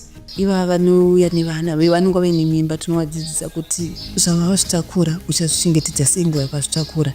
Pauchazvara zvii zvatinotarisira kuti nguva yekupreparation zvese uchazvinge uchizoita mwana wako, uchazomuyamwisa, after wamuzvara unofanira kuti yatinoti family planning, so that unochengeta mwana iwe uchiramba uine utano, mwana wako achiita utano. Unozvichengetedza sei kana kunotesa kuna uri HIV, uchazvichengetedza sei kuti urambe uri HIV. Tichivadzisa nezveprevention of mother to child kuti mwana wako asawani utachiwana kubva kwauri achiuya program. I think thank you World Food Program. It's really a good program that we have seen there. But could you please outline whether there is an existing or a planned youth engagement structure that formally links these 10 representatives to broader youth networks at community, district and national levels? So specifically what I want to know is, how is the participation grounded in inclusive youth structures that allow them to gather input, consult widely and consistently represent the voices of the wider youth constituents rather than individual perspectives? Thank you. Thank you so much for that. There's a hand. Thank you, Lakmo. A hand at your back. Thank you for the question where you are asking about the 10. How are they linking to other young people? How are they consulting with other young people? I think the structured way, I think they will respond. Over to you, ma'am. Thank you so much. My name is Rutiendo Bamare. I am the Youth Program Coordinator at the World Food Program. So I would like to respond to his question. So the Youth Empowerment Leadership Program, also known as YELP, definitely also has economic linkages, but we are the Youth Empowerment Leadership Program. So thank you for that question.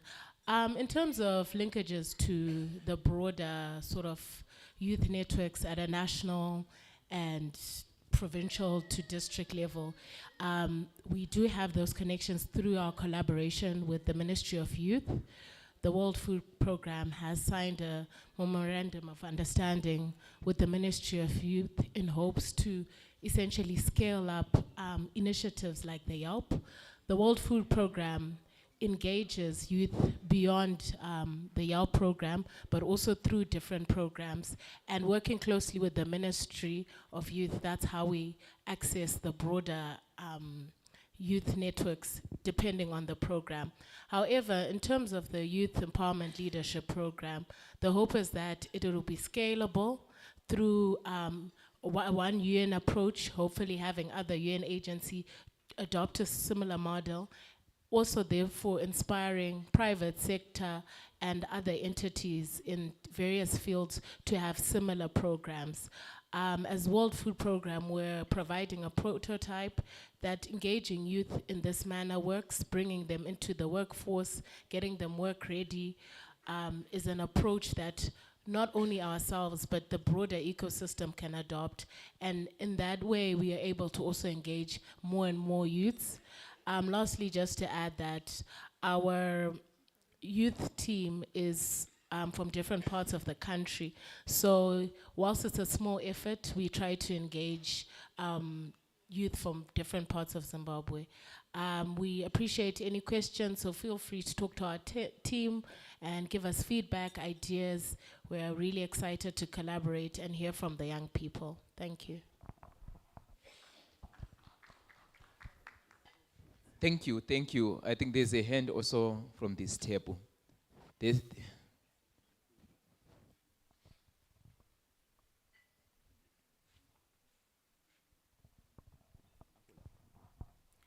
Thank you so much. I am Spectacular Gumbira, a member of the Adolescents and Youth Advisory Committee for UNICEF. My question is directed at Ruwembo from UNDP. Yes, it's concerning the MindTech innovation. I hear you shared that the second edition is coming up. I wanted to just ask that how does MindTech ensure that young people's innovations move beyond the competition stage into scalable businesses or solutions that create jobs? Perhaps, for instance, some capital support, some funds, some resources after the competition skate. Thank you so much. Do we have a response? Okay, thank you. So thank you so much for the great question. And I'm happy you brought this question because when we look at the MindTech Innovation Challenge, the challenge is just like a small bit of what we do. When we select the winners, they go through incubation or post-innovation support. Stand up, we will continue. Our guest is in.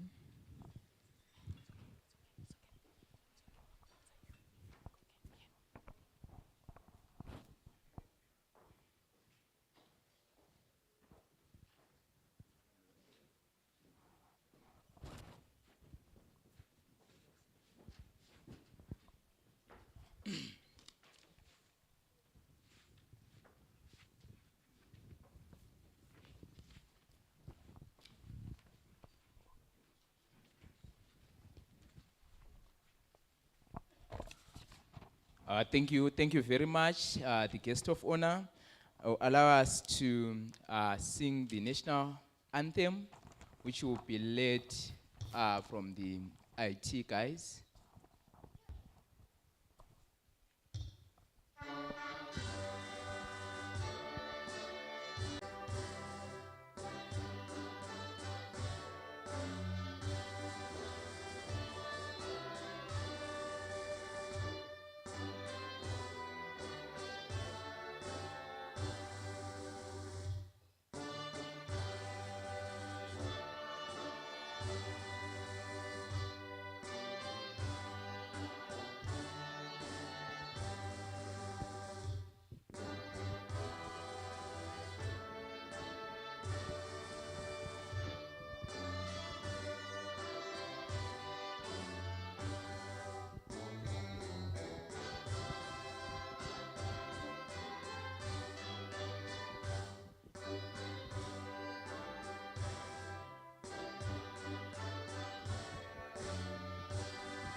Thank you. May we have one member of Junior Parliament to give us an opening prayer, then we shall be seated. Can we be seated? Then have one member of Parliament, Junior Member of Parliament, to give us an opening prayer.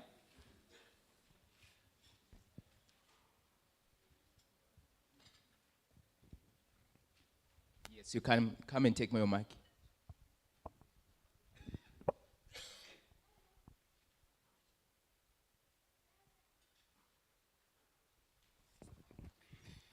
Morning, ladies and gentlemen. May you all bow heads and pray. Heavenly Father, we thank you, God, for this wonderful day you've given unto us. We thank you for this opportunity. As this program goes, may it be unto your hands and unto your will. Protect us all and guide us all as we go through the program. In the name of the Father, the Son, and the Holy Spirit we pray.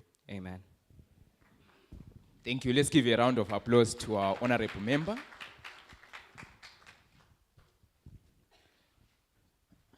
Guest of honor, ladies and gentlemen, we are gathered here to commemorate the World Population Day, which is celebrated on the 11th of July. But for us as a country, we have selected this day, the 27th of July, to commemorate the World Population Day, which is running under the theme, Lives, Choices, Futures, realizing the hopes and aspirations of young people today and for the future.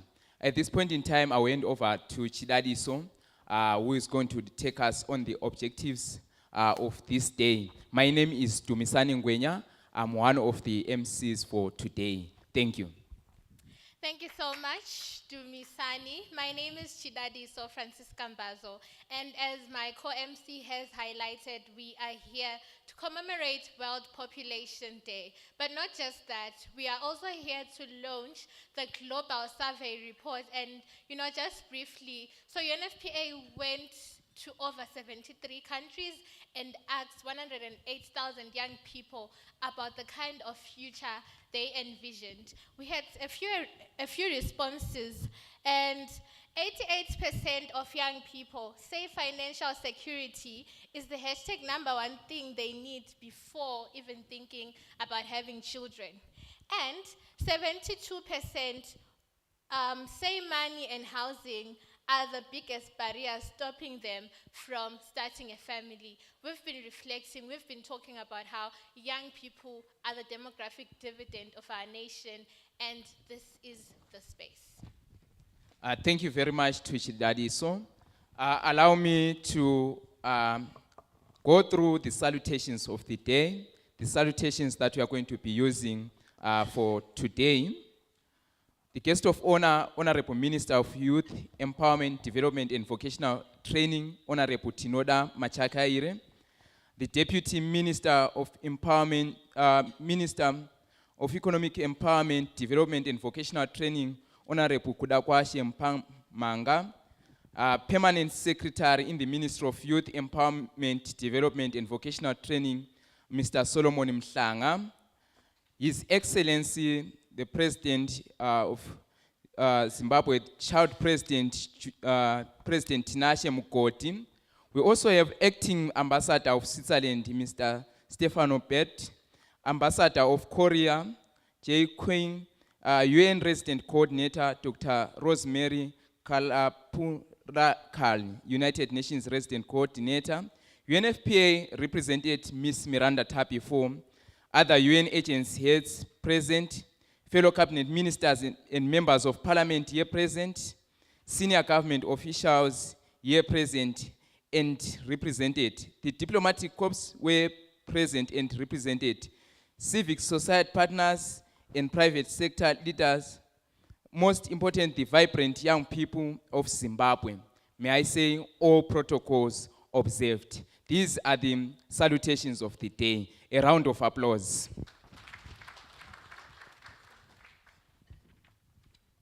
Thank you so much. We are going to have a presentation. All right.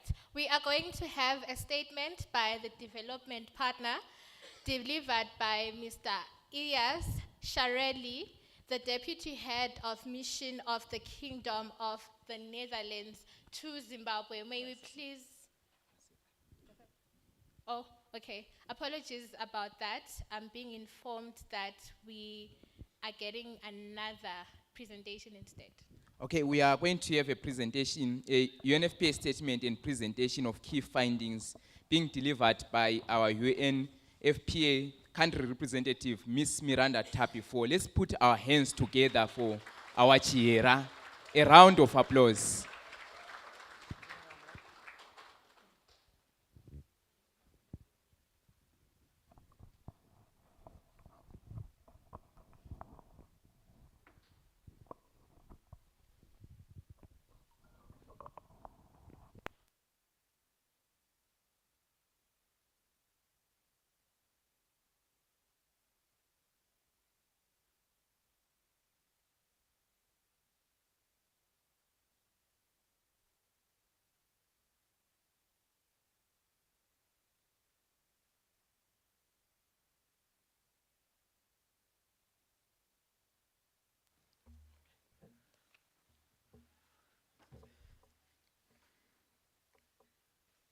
our guest of honor, Honorable Minister, he told me to say Honorable T, Minister of Youth, Empowerment, Development, and Vocational Training. And your team, the United Nations Resident Coordinator for Zimbabwe, Dr. Rosemary, you did a good job to pronounce her name very, very well. Karapurakal, you did very, very well. Because the protocols have been established and the Honorable Minister has a very, very big program, very, very heavily loaded program, even our resident coordinator and even the ambassadors that are represented here and other government officials. I will go straight to the point. So I'm expected to deliver remarks on this World Population Day 2026. And the co-moderators already highlighted, and already this morning we had excellent presentations on what we have been doing in terms of leading the youth agenda in Zimbabwe. I want to really appreciate WFP, a round of applause for WFP. I want to appreciate UNDP. I want to appreciate NAC, the Minister of Health, Honorable Minister. The first segment of this program, we had topical spotlight presentations on what some agencies are doing when it comes to advancing the youth agenda. We had a year up, the Youth Empowerment Leadership Program, the Honorable Minister that we launched not long ago. We had UND presenting on Mind Tech, very innovative program.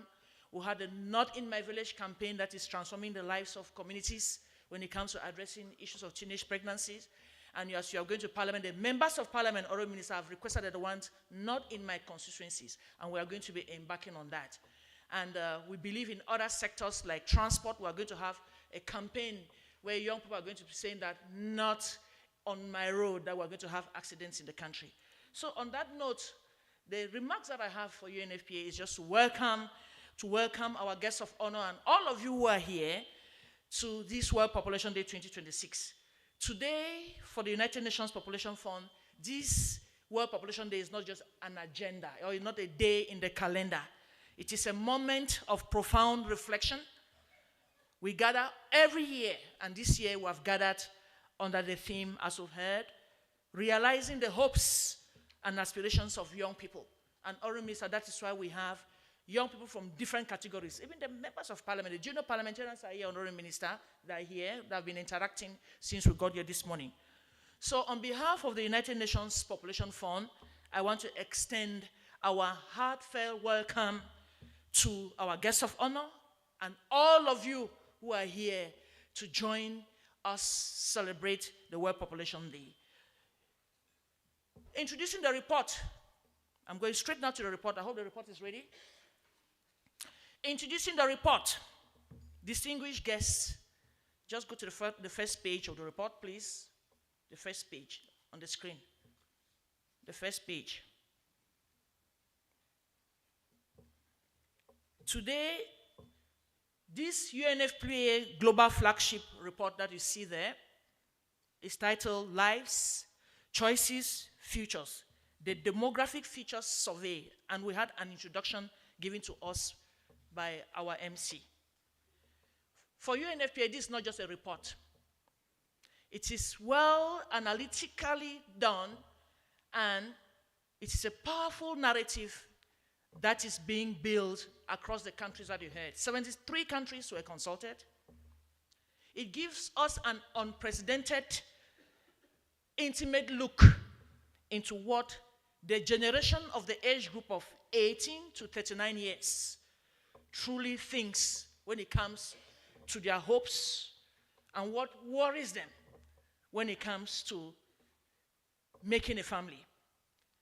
The findings of this report, therefore, presents a compelling story across three pillars that we see there.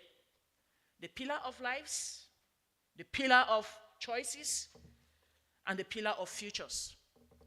Next slide.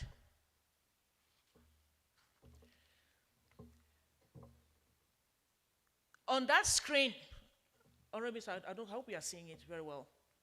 Oh, excellent. Was why the demographic future survey report 2026? For UNFPA, we saw this as an important survey when it comes to looking at a cross-national global study where we wanted to really deep into the aspirations of the young people, the patterns of their relationships, and the conditions that warrant the young people to make decisions concerning, are they ready to go into family life? And what inspired also the title is the previous report that we had last year in 2025. We looked at that and we said it was best to look at this.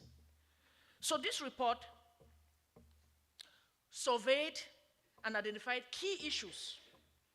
It has aspects of optimism. It also has aspects of challenges that we are going to be presenting and want government entities and policymakers to take that on board. What were the methodologies that we used? Go to the next slide. We all have this report and we're going to share it. It's actually online. We have it online. So that slide is telling us the core study, which we've already summarized, the number of countries that were surveyed. Let's go to the next slide. I don't want to repeat what has been done. The objective has already been presented. We wanted to understand what young people, with respect to their life goals, with a view of informing policy and programming. And it actually had 3 questions of what they were answering. They were asking young people, how do you view your future? What aspirations do you have? And what factors influence you, young people, when it comes to having children? So in terms of the methodology, go to the survey methodology. The total respondents that this report obtained was 108,926. And we used the platform Internet Connected Young Adults Surveyed Worldwide. We had 73 countries, as we've already noted, across the world in different regions. And we had that age group of 18 to 39, which is actually the age group that we believe young people are already adults. They can start making decisions about themselves. And then we look at the future optimism in the process. The next slide. So when it came to the core survey insights at a glance, what did we gather from the report, from the survey? We gathered that 68% of the respondents said marriage remains an ideal. Marriage remains an ideal. 81% said financial security first. And 80% said they have the desire for children. And as we move forward, we'll see how many children do they desire, even here in Zimbabwe, Honorable Minister. So most young people, however it was, the next slide. Yes, that's it. The young people feel positive about the future. That's a key message. The young people feel positive about the future. They were very, very optimistic. 66% of them saw that the future is bright. A majority saw that adults express positive sentiment regarding what lies ahead, combining both very positive and somewhat positive outlooks. And that diagram that you have there, we have presented the very positive representing 29.6%, 4.9% very negative, and somewhat negative 10%. Then those who were in between, neither positive nor negative, 18.5%, and somewhat positive 37.6%. So overall, putting this together, projected and brought about the 66.6% of the positive outlook that was gathered. Next slide. And then when it came now to looking at the issues that the young people brought on board, economic security and health and well-being were among the top responses that we got when it came to the young people reflecting about life goals. And what did they say? Most of them said that economic security, if you are not economically secured, we don't think, or they don't think they'll be able to engage in any life. And The diagram we have on our right-hand side presents a breakdown of economic security, representing 71.1%. Health and well-being. Some young people say that my health is first. I have to be in good health to be able to engage, to have a family. Some said my education and my career goals are more important, and that percentage represents 55.5%. Some of them say that independent from my parents, that is my life. I want to be independent from my parents, and they represent 53.6%. People are laughing. It means it's something that is resonating with most of the young people here. And some of them said family life, 44.9%, and then personal lifestyle, and then having a large network of friends. So putting these different segments or variables together gave the overall position that 71.1% said economic security was a key issue that has to be put on the table when it comes to the future, ranking the top. So next slide. Next slide, please. The one on conflict. So the next slide on conflict, I hope that's the one. The top concern also that was brought in this survey was that conflict, economic insecurity, and inequalities were among the greater concerns for young people.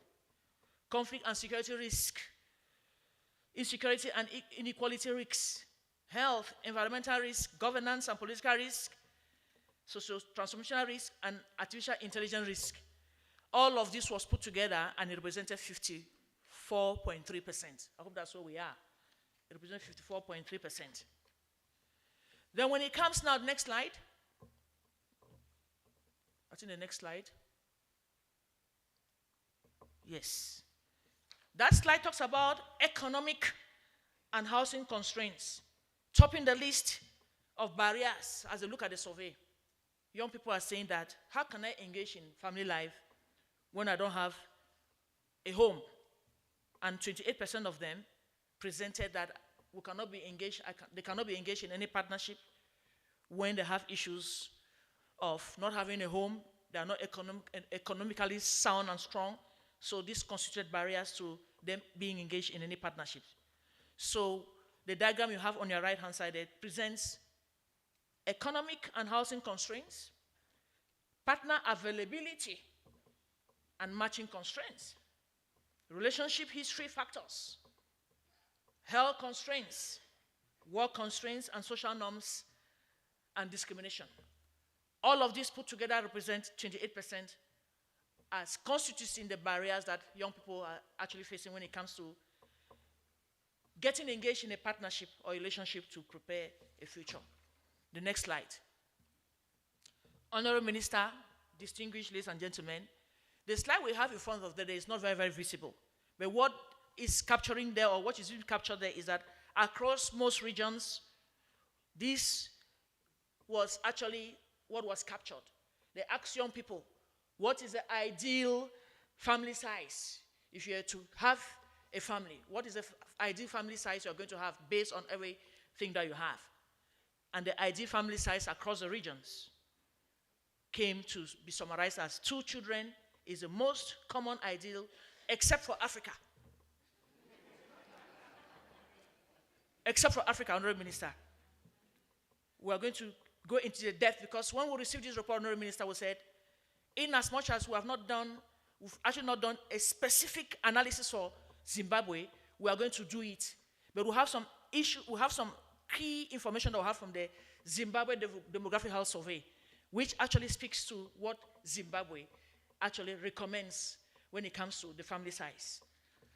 Next slide. So the next slide now is what we decided to dig in partnership with Zimstad. We want to applaud Zimstad. We say, Zimstad, we're having this survey being presented.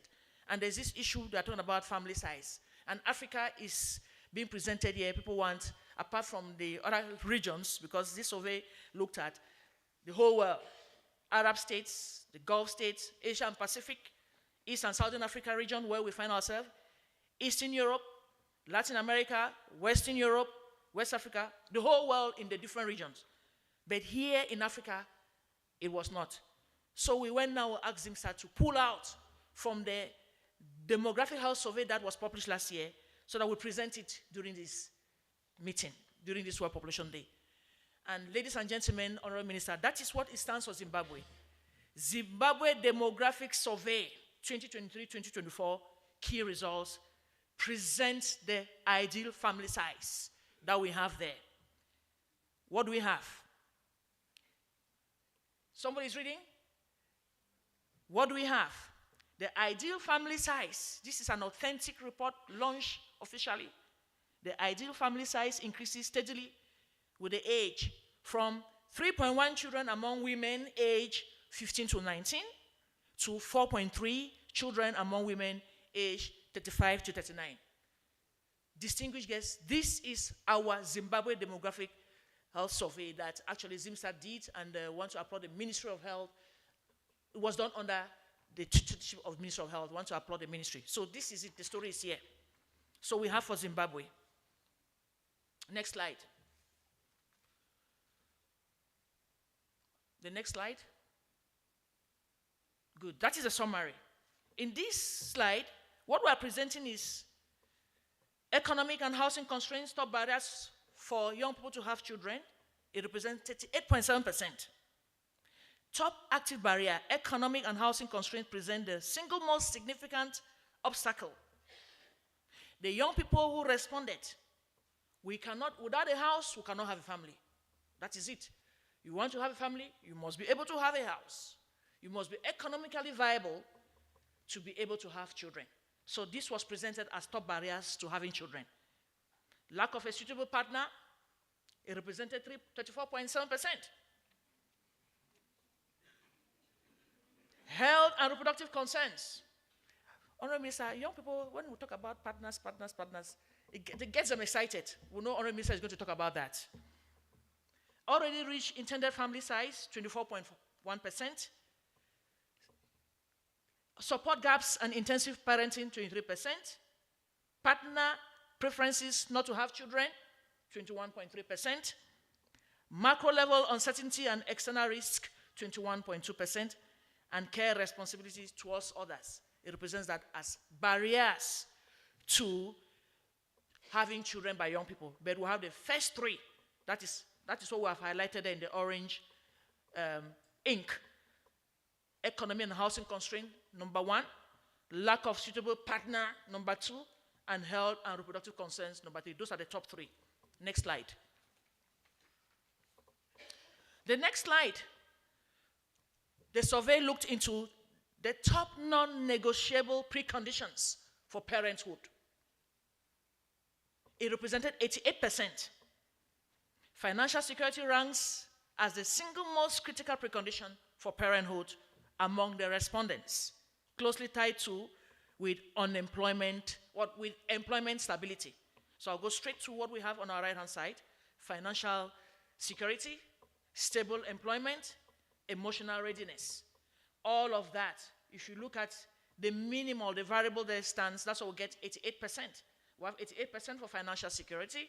We have 87% for stable employment, and we have emotional readiness, 85%. The rest, partner commitment, affordable housing, they rank not too bad, 80 and 22%. So the survey has presented that. That is what came out from the survey. The next slide. We're coming closer to the end.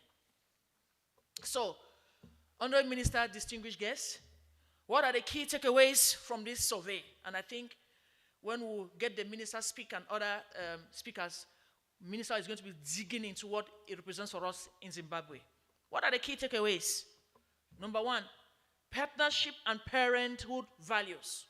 We're not going into the details. Partnerships and parenthood values. Number 2, preconditions for families. You saw the breakdown. We have just summarized them and clustered them into those themes. Number 3, worried but hopeful issues. Young people are worried, but they still have hope. Young people are worried, but they still have hope. Number 4, policies and investments. Forward-looking policies and investment in young people are vital. I don't want to preempt what the minister is going to be talking, but this morning, when we heard the initial presentations, we were looking at that, there is hope. And the hope is what? All those initiatives we had in the morning and others that are coming up. We have our partners here, development partners. We have the EU. We have Korea, we have Switzerland, all of them that are here because they support the youth agenda. So we want to focus, we are looking forward-looking policies and investments. I don't want to preempt what my resident coordinator is going to say in terms of what the United Nations coming together to deliver as one for the youth agenda. And I think the next slide, that should be the end. So, with those takeaways, I don't want to go into any other details. Already, I want to end there with the takeaways to say that when we actually conducted this, we're digging into the issues that really affect young people. And I would like to conclude, just go to the last slide that talks, thank you, while I do my conclusion. The conclusion I would like here, before we go to the question session we are going to have when the minister leaves after the launch of the report, for UNFPA, ladies and gentlemen, is that the numbers that we've seen this morning, presented in the report, they are not just about numbers. It is about our young people. It's about people. If 88% of our young people, that is globally, and when we are going to be digging more for the young people here in Zimbabwe, they feel that they cannot choose to have children due to financial anxiety, then our demographic future then depends entirely on how we support their economic situation in the country. So this report, we have clear recommendations to respective governments in the world, clear recommendations to policymakers, clear recommendations to employers and the private sector, which we are going to be sharing. And we also have clear recommendations when it comes to aligning this report, we are going to hear from the minister, to the pillars of the NDS2 and also even the National Youth Empowerment Strategy. What I would like to let us know is that let us use this data to continue to plan and support our young people as they actually plan a future to live a fulfilled future and a fulfilled potential as they move on with their lives. Once again, thank you so much for coming. Tatenda Siabonga.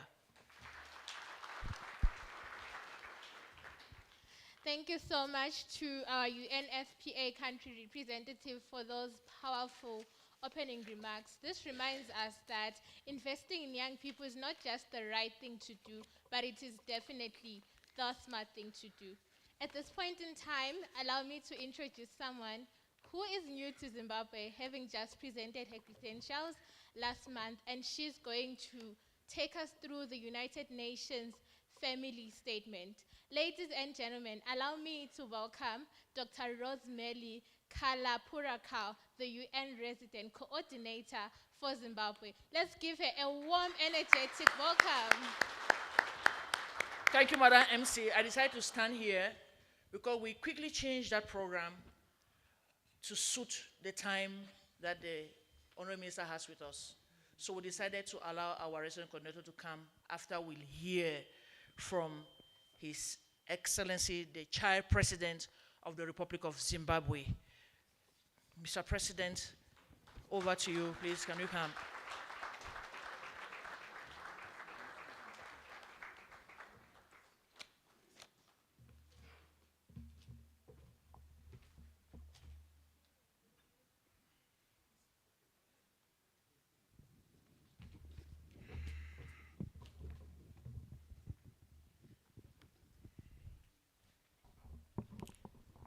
The guest of honor, the Minister of Youth Empowerment, Development and Vocational Training, Honorable Tinoda Machakaire, the UN Resident Coordinator, Ma'am Rosemary Kalapurapau,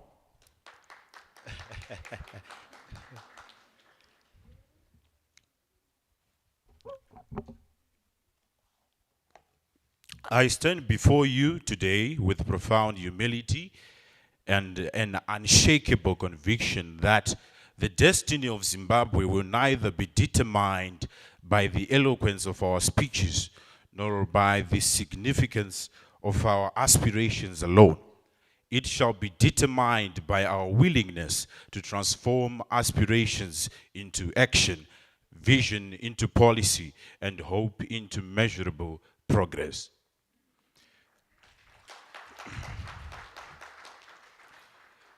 Today, my words seek not merely to be the sagacious, but also the prophetic. For every generation is summoned by the history to answer a defining question. Will we go behind excuses, or will we leave behind a legacy? We gather under a notable theme, realizing the hopes and aspirations of young people. Today, for the future, this theme is not ceremonial rhetoric. It is a solemn covenant between generations. It reminds us that every child carries within them a possible, notable potential that should not be neglected by the society. I am a doer, and I am a doer unapologetically. Honorable Minister, sir, allow me to challenge each and everyone who is in this room to work towards youth in governance unapologetically.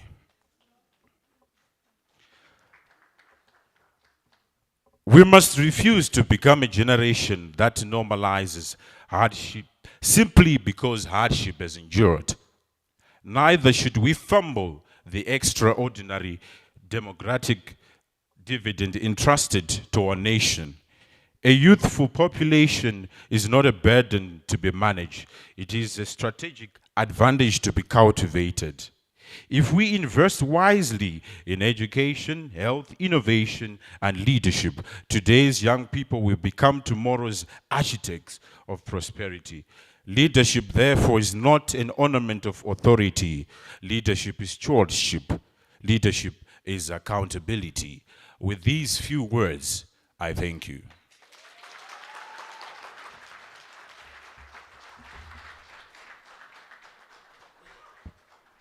Can we please give him another thunderous round of applause? Thank you so much, Your Excellency. Moving on, I am going to introduce our UN Resident Coordinator, Dr. Rosemary Kalapurakau, and she is here to share the United Nations Family Statement. As someone who is new to Zimbabwe, having just presented her credentials last month, we are really grateful that she's able to be here with us and to share some insights. May you please give her a round of applause as she takes the stage. As she takes the stage, I just wanted to express I'm so very humbled, excited.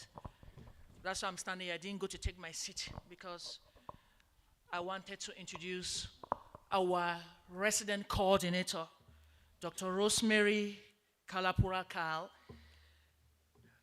Before she takes the stage, this is one of the very important events that she is attending since she arrived in the country and since she joined the United Nations country team here in Zimbabwe. As we all know, the United Nations in Zimbabwe is represented by 25 United Nations agencies, and we have 15 resident agencies. She is right now engaging, presenting, having courtesy calls with different government officials, but she spared her time to come and lead our UN team here to celebrate the World Population Day 2026, especially given the fact that whatever is going to be happening here today is supposed to be reported at the office of the United Nations Secretary General. So Dr. Rosemary Kalapurakau is an Indian citizen. She's from India. A round of applause.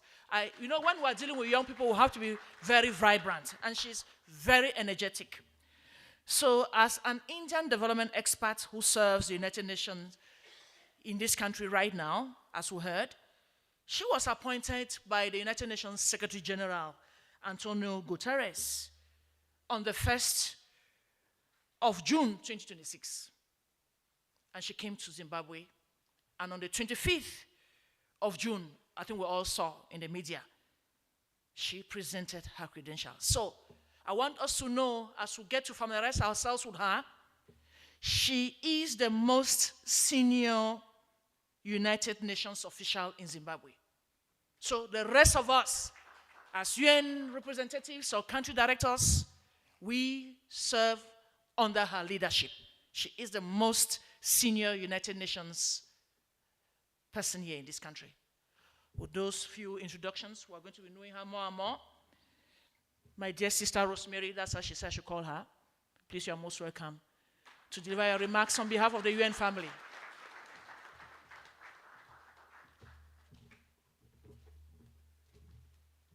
There's no shortage of energy in this room.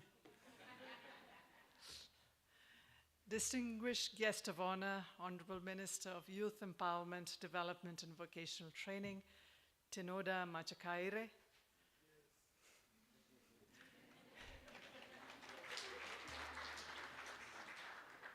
His Excellency Child President of Zimbabwe, Tinashe Mugodi,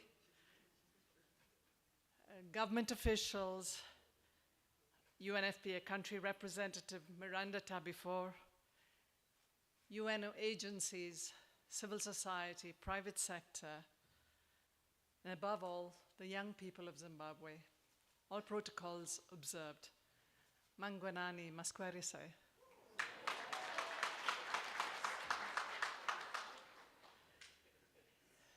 You know, I have a speech here, but after listening to the child president, I think he said it far better than I can. So I'm going to skip through a few things. But it is such a pleasure to join you today as we commemorate World Population Day 2026 under the theme, Realizing the Hopes and Aspirations of Young People Today and for the Future. I am not a young person, but I spend a lot of my time thinking about two young people in particular. I have two boys, and as I was listening to the results of the survey, I was thinking how much those survey results resonate with me and my family, as I know with you. And the theme resonates deeply in Zimbabwe, one of the youngest nations in the world. Because, as Miranda noted, when we talk about numbers and population, we're actually talking about people. We're talking about their dreams, opportunities, choices, and indeed, the future of this nation.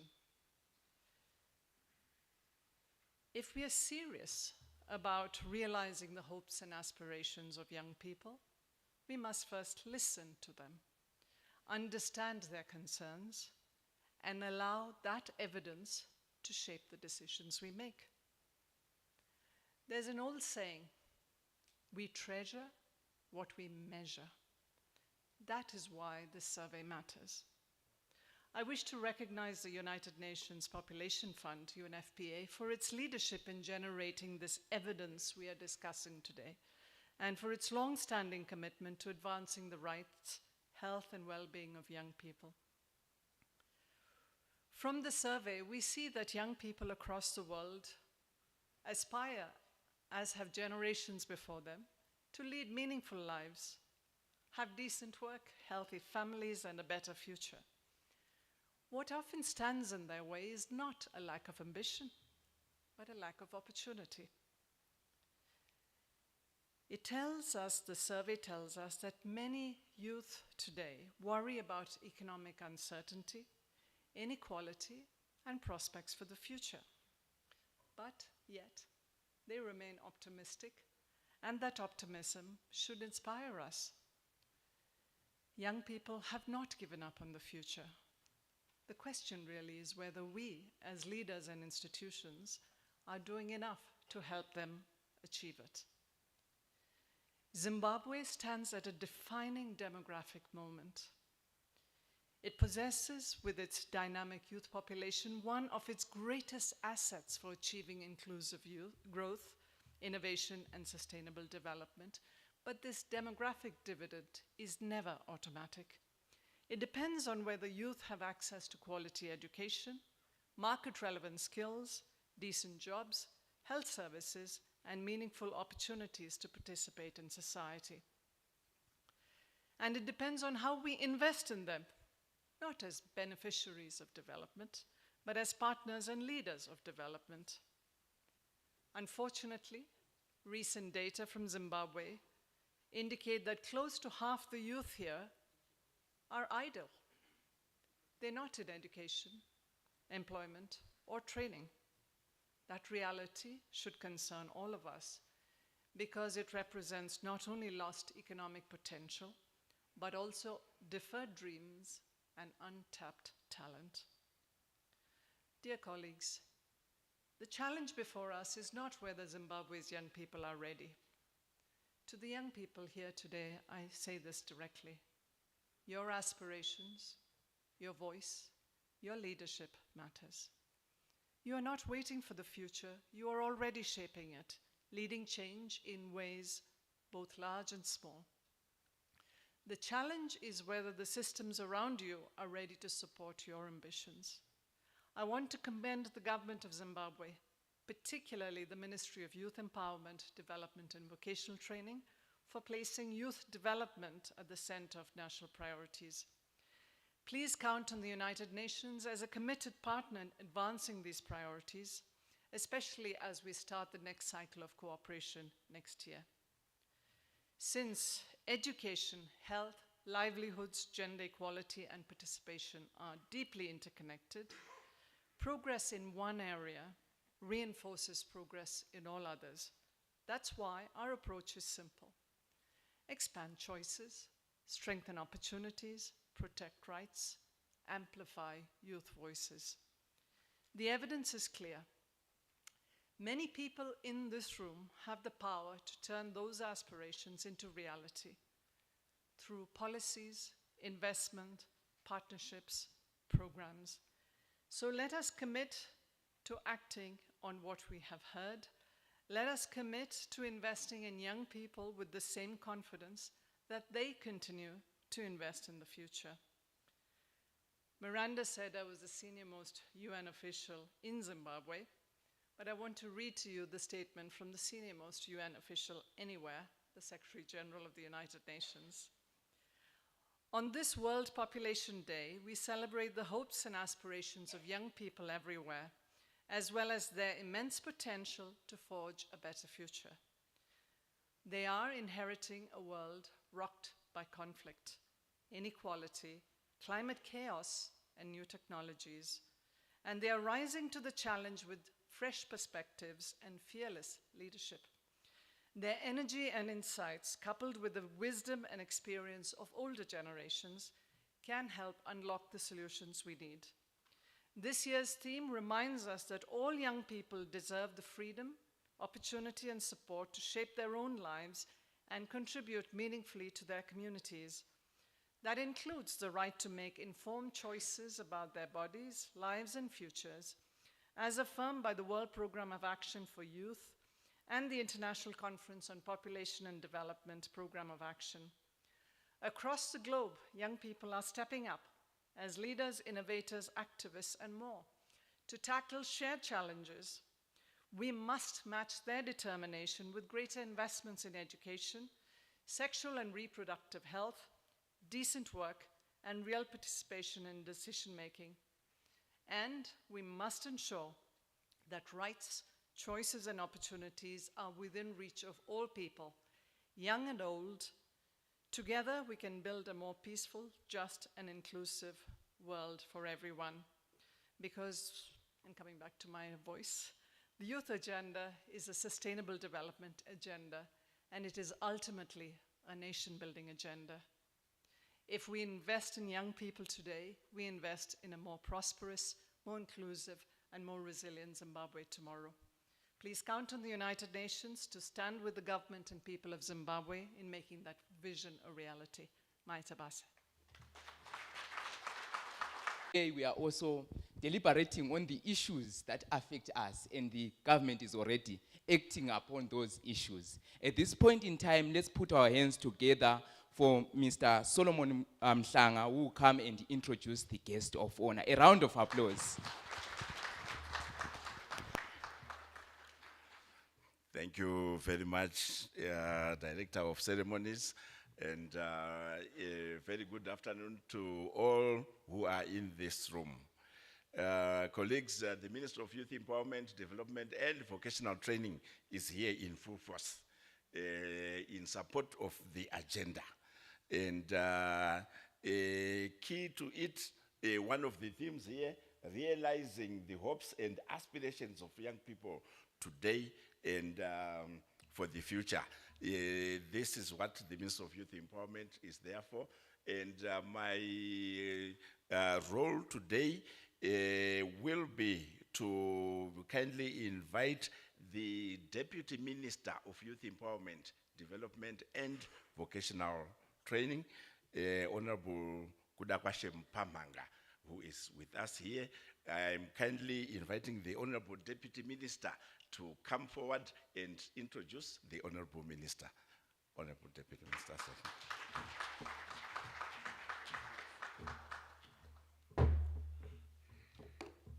Thank you, Mr. Mhlanga. Allow me to recognize our guest of honor today. I have a simple task of introducing him. So for the benefit of our new resident coordinator, let me give you one or two tidbits about him. So you know the man you are seated next to. And also for the benefit of the young people here.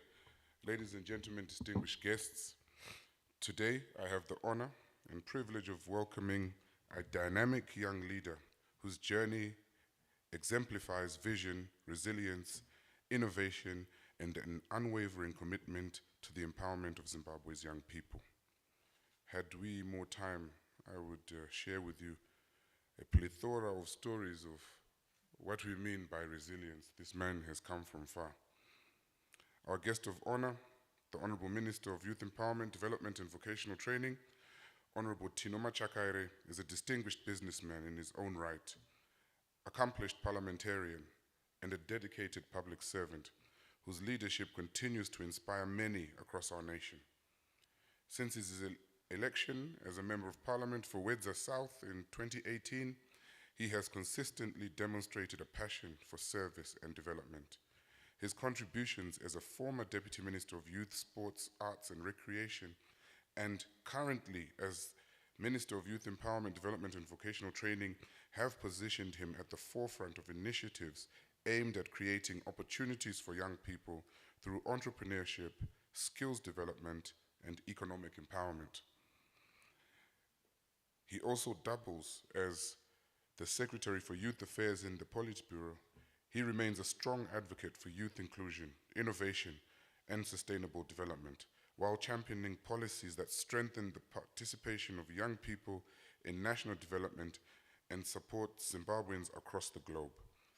Beyond his public responsibilities, Honorable Machakaire is widely respected for his commitment to community upliftment, support for entrepreneurs, and dedication to creating pathways for future generations to thrive.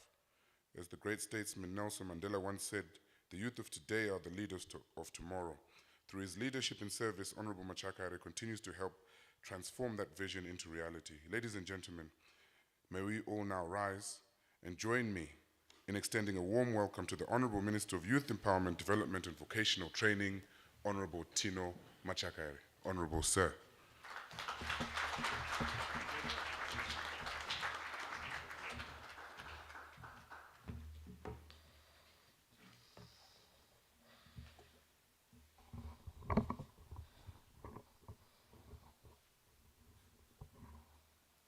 Thank you. We may take our seats.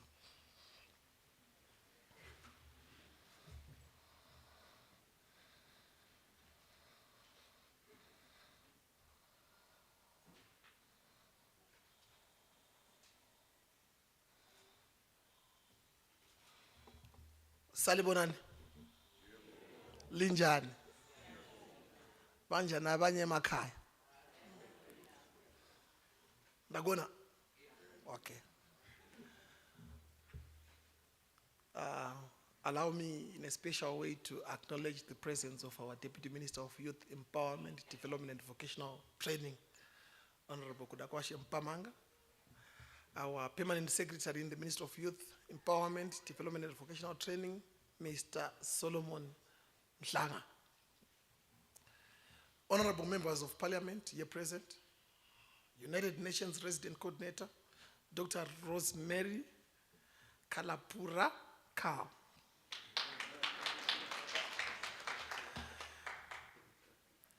United Nations Population Fund Country Representative, Mrs. Miranda Tabifo. This one is very popular. So she's now a Zimbabwean. Vamwe vati Chiera. Because mavaona zvavanga vakuita kuti vanga vakuita zvichiera panapa handizi. Yes. I want to acknowledge you, Vachiera. The Deputy Head of Mission of the Kingdom of Netherlands, here present, heads of United Nations agencies, Your Excellencies, ambassadors, and members of the Diplomatic Corps, senior government officials, His Excellency, the President, Junior President, ndofunga mavaona mega kuti vakaipa. Your Excellency, I want to acknowledge your presence. Honorable members of the Junior Parliament here present, development partners, and members of the diaspora community here present, I want to acknowledge you. Well done for being here. Representatives of civil society and the private sector, most importantly, the young people of Zimbabwe. I want to acknowledge your presence. If you can allow me to say all protocol is duly observed.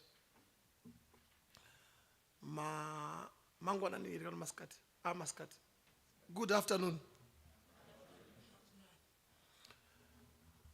It is my profound honor and privilege to join you today as we commemorate World Population Day 2026 and launch the 2026 Demographic Futures Resort. Today is more than a global observance. It is a moment to reflect on the kind of nation we are building and the legacy we will leave for generations to come. This year's theme, and I quote, lives, choices, and futures, end of quote, reminds us that population is not simply about numbers. It is about people. It is about dignity, opportunity, and hope. It is about ensuring that every child born in Zimbabwe has the opportunity to live a healthy life, make informed choices, and contribute meaningfully to our national development. Ladies and gentlemen, Zimbabwe is blessed with one of the youngest populations in Africa, with more than 60% of our young citizens below the age of 35. We possess a tremendous national advantage. Our youthful population is not a challenge to be managed. It is our greatest national asset to be developed. Every young Zimbabwean represents an entrepreneur waiting to build industries, a scientist waiting to innovate, a farmer waiting to strengthen our food security, and an artisan waiting to create value, and a leader waiting to shape our nation's future. The true wealth of Zimbabwe is not found beneath our soil alone. It is found in the talent, resilience, and determination of our young people. Under the visionary leadership of His Excellency, the President, Dr. Emerson Dambudzo Mnangagwa, the Second Republic has consistently affirmed that Nyika inovakwa neve nevayo. And indeed, a nation is built by its own people. No one is better placed to build Zimbabwe than its young people.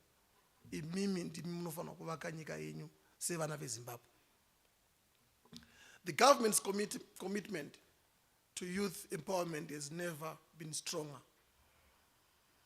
The recent approval of the National Youth Policy demonstrates our determination to place young people at the center of national development.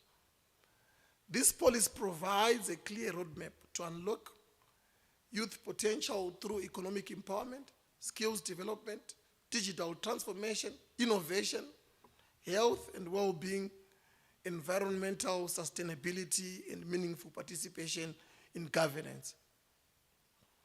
It is fully aligned with Vision 2030 and the National Development Strategy 2, ensuring that no young Zimbabwean is left behind. And our ambition is simple but profound. We want young people to move from job seekers to job creators, from consumers of technologies to innovators, from beneficiaries of development to leaders of development. This is the Zimbabwe we are building. Ladies and gentlemen, the first pillar of today's theme is lives. Every life is value.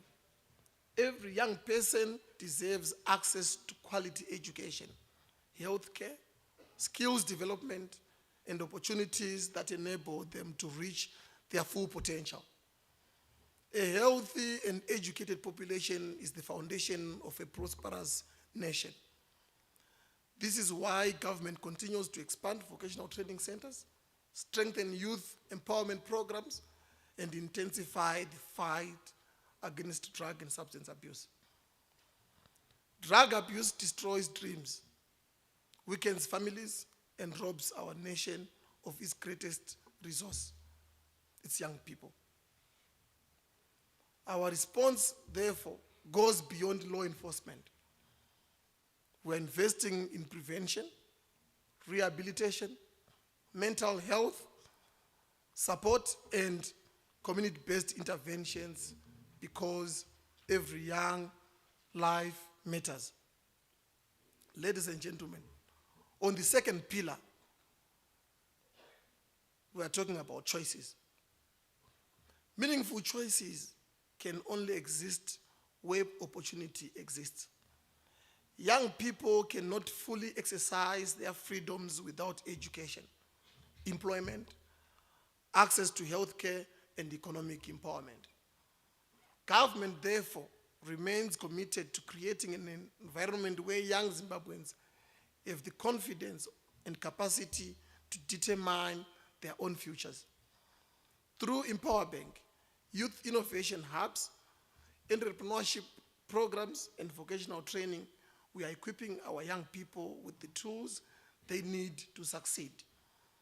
Equally important is ensuring access to accurate information and quality reproductive health care. Young people should have the knowledge and support necessary to make informed decisions about education, careers, marriage, and parenthood. These decisions should always be driven by preparations, dignity, and opportunity rather than poverty or circumstances. You know, I want to say yesterday, I saw a video on social media whereby one of, it's a show, I think, maybe it was yesterday or some time ago, I don't know, but I saw it yesterday, whereby one of our young girl, plus or minus 16 years, 15 or 16 years, was impregnated, and they were sitting on the shore. The man, the culprit in fact, was also sitting there. Vachiti mwana akazobviswa nhumbu, and he was also infected with HIV. And I was very disappointed. And I want to say such problems or such situations might pull us down as a nation. So such a case, I'm going to follow it up. I want that perpetrator to be arrested. I want that man to be brought to book because we cannot tolerate such kind of behavior. And there were some people who were supporting him, family members. All of them are criminals. They must be arrested. We cannot allow that to happen. Infecting a minor who's got a future to lead this country and you just go like that. It can't happen when I'm the Minister of Youth.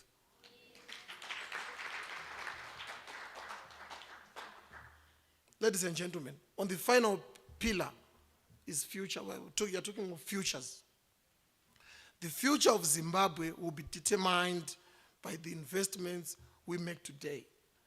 Every classroom we build, every innovation hub we establish, every vocational training center we modernize, and every young entrepreneur we support is an investment in our national future.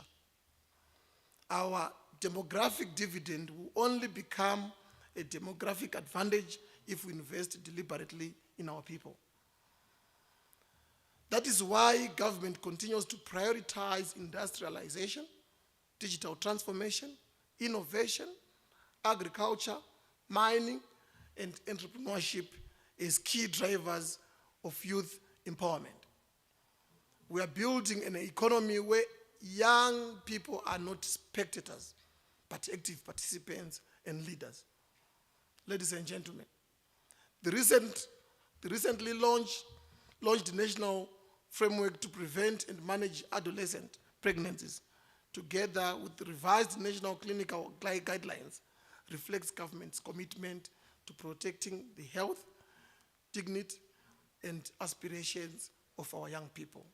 Every young girl deserves the opportunity to complete their education. It must be our priority.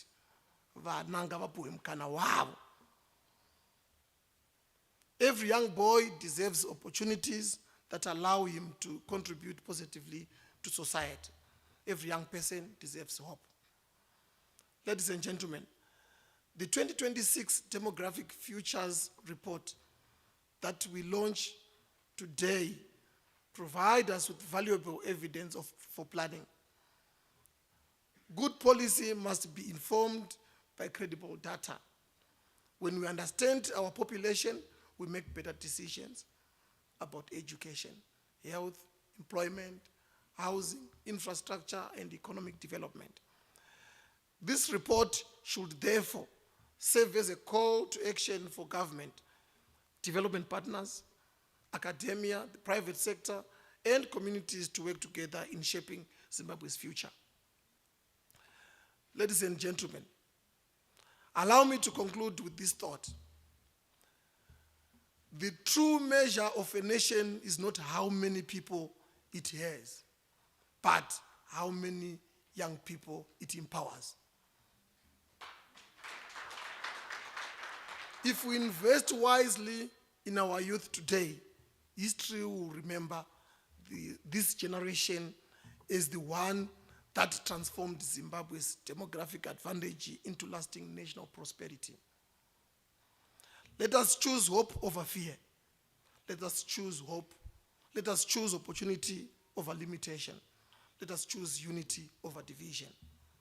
Together, let us build a Zimbabwe where every life is valued, every choice is respected, and every future is filled with promise. It is now my singular honor and privilege on behalf of the government of Zimbabwe to officially launch the 2026 Demographic Futures Report.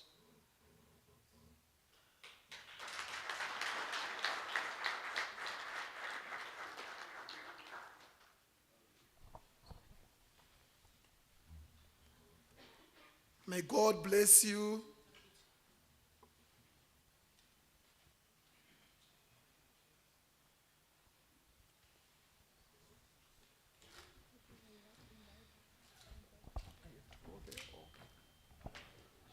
Okay.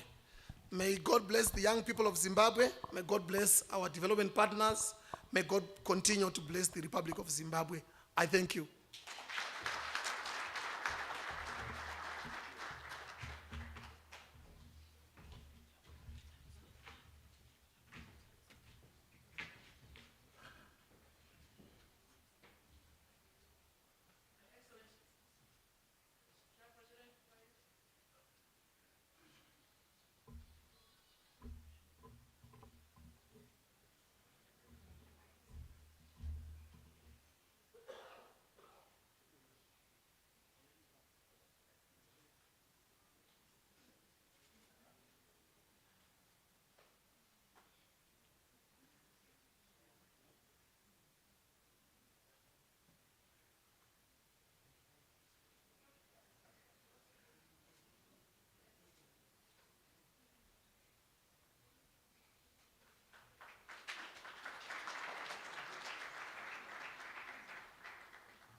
beliefs, choices,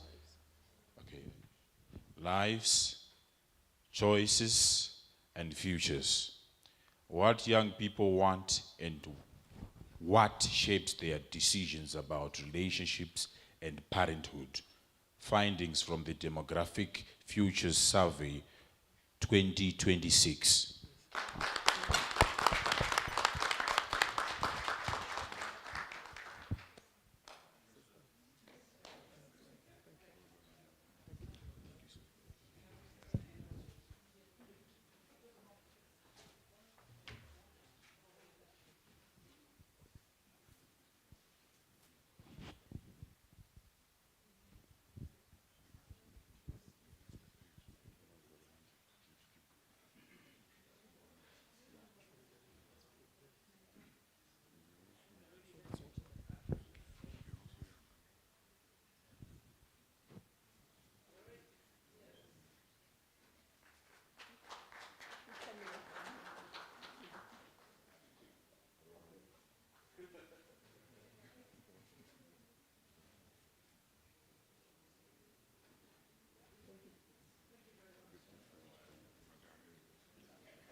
Engine of National Youth Empowerment Strategy.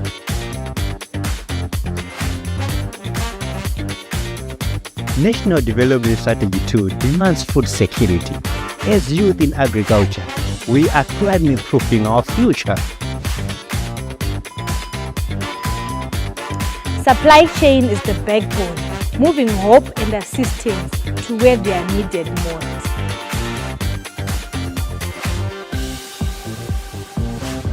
In Milamba, we check is a life changed. We are flipping the numbers from hunger to zero hunger. Ending hunger starts with nutrition and collective action. Guiding our joint ambitions towards sustainable and measurable impact in food security. Through your, we get to contribute to youth-focused policy. We started in strength in numbers, and now we're moving to strength in partners. Digitizing the energy in the room, but now I feel like the battery is low now. What's happening? Good afternoon. I know we have questions from the previous panel.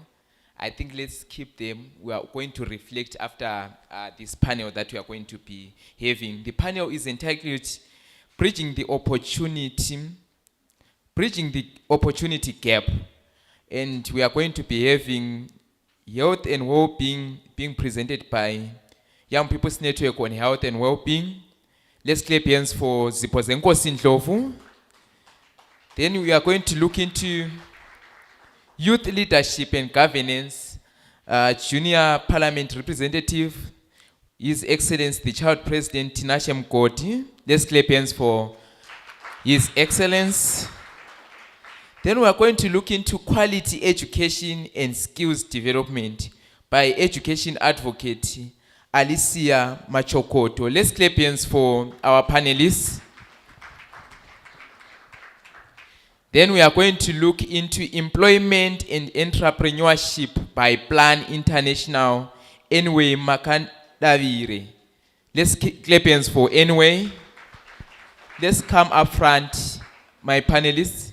Then we are going to look into gender and GPV, child marriage by Zwala, Samantha Chidodo. Let's clap hands for the panelists.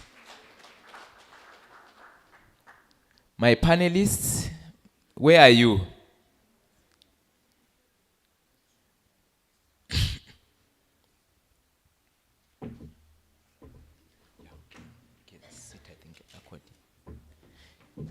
The National Facilitator for the Young People's Network. Let's clap hands for the National Facilitator.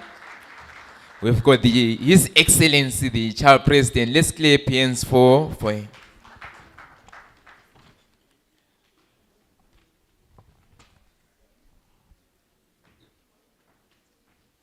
Yes, it's Alicia.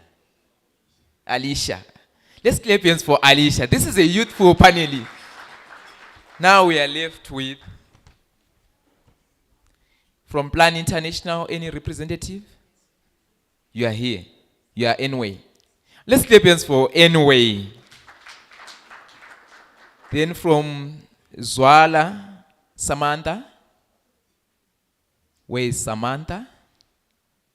Yes, Samantha, we're waiting for you. Let's clap hands for Samantha.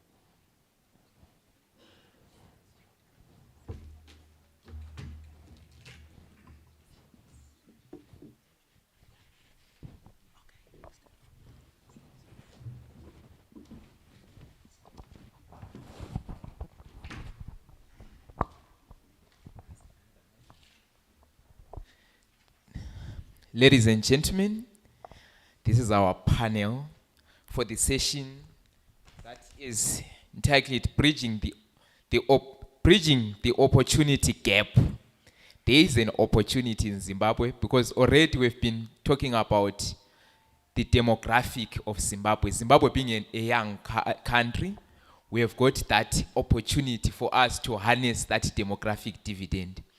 But from our panelists, they are going to share from health perspective, from youth leadership and governance, and from education, their experiences on what is the gap, and then maybe later we can share on the opportunity. So for the first round, we want to talk about that gap that is there from your side in terms of Zwala, there's gender based violence and child marriages.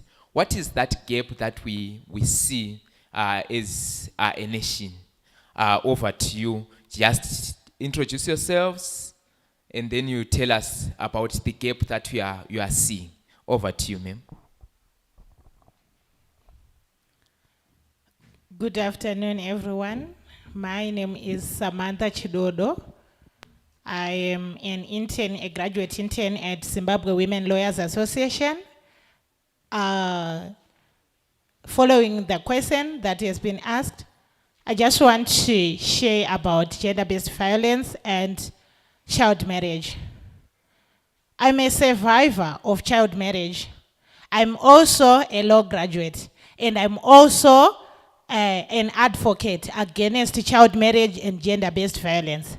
What I've realized is that child marriage and gender-based violence, they work hand in hand. I was there, and I know that whenever a child is being married off, she is suffering gender-based violence.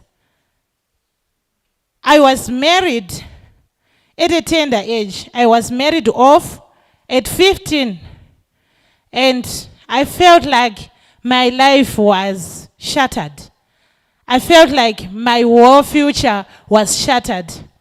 I think you can see from the photographs that are being shown ahead, I was a young girl with future ahead, a young girl who wished to be successful, especially academic.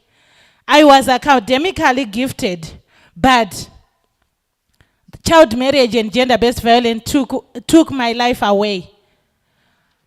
Later on, I decided to leave the marriage. After I left the marriage, I decided to return to school, go back to school. When I went back to school, that's where my future lies. I felt like it's an achievement from my side. But it was unfortunate that the society that we are living in, they don't regard anyone who has been married off being someone who can live life again in school. They laughed at me. They laughed.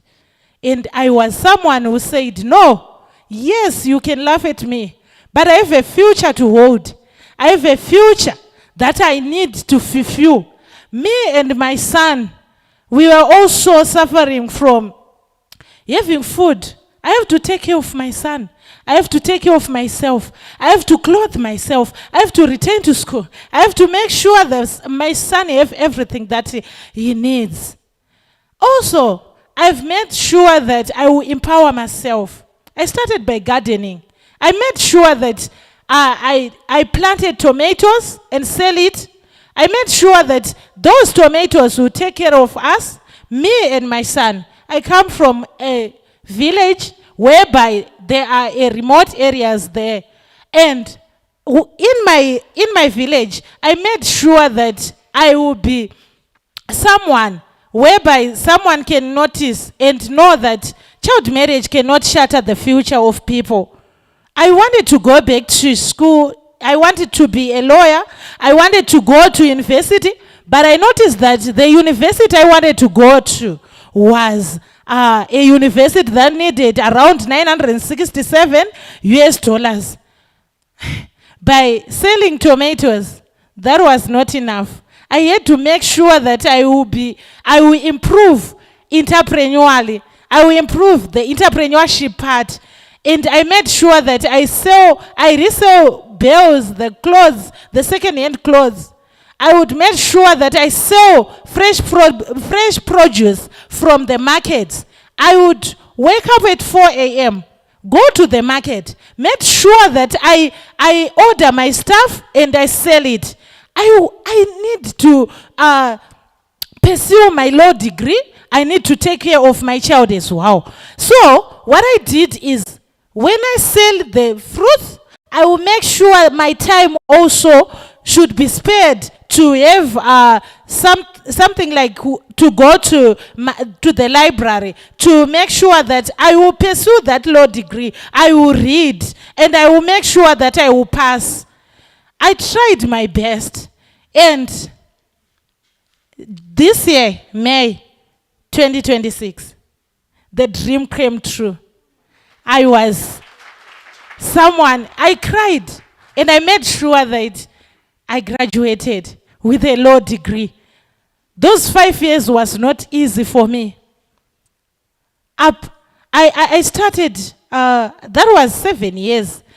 Form 5, Form 6, and 5 years at law school. But I made sure that I succeeded being a law student and being a law graduate now. Now I'm a graduate in 10. Now I'm a graduate in 10 who is working with Zimbabwe Women Lawyers Association, and I'm also an advocate. I hate child marriage. I hate gender-based violence. When I see people who are surviving this issue of gender-based violence, I would console them. I would show them the path. I show them there is life. There is life after all these things. You can go to school even though you are still in marriage. You can go to school and pursue your dreams. That was my wish. And I've realized that there is a gap between those who did not receive this information and those who received the information. As part of the persons who have received the information, I would want to say to everyone out there that education is important. Education is the way to go. If you are not academically gifted, you can do vocational trainings. There are a lot of things that I've noticed that they can empower us as girls and young youths in the upcoming generation. Now my future, as you see the last portrait, you can display the last portrait where I was wearing my blue suit. That is my future. That is my hope. I wish to be a great advocate for ending child marriage and gender-based violence. I want to make sure that the girls out there, especially in rural areas, whereby we say these areas are remote areas, we can go there. We can also speak to them. We have social media. We have everything that can be used to make sure that we eradicate this thing which we call child marriage. I thank you.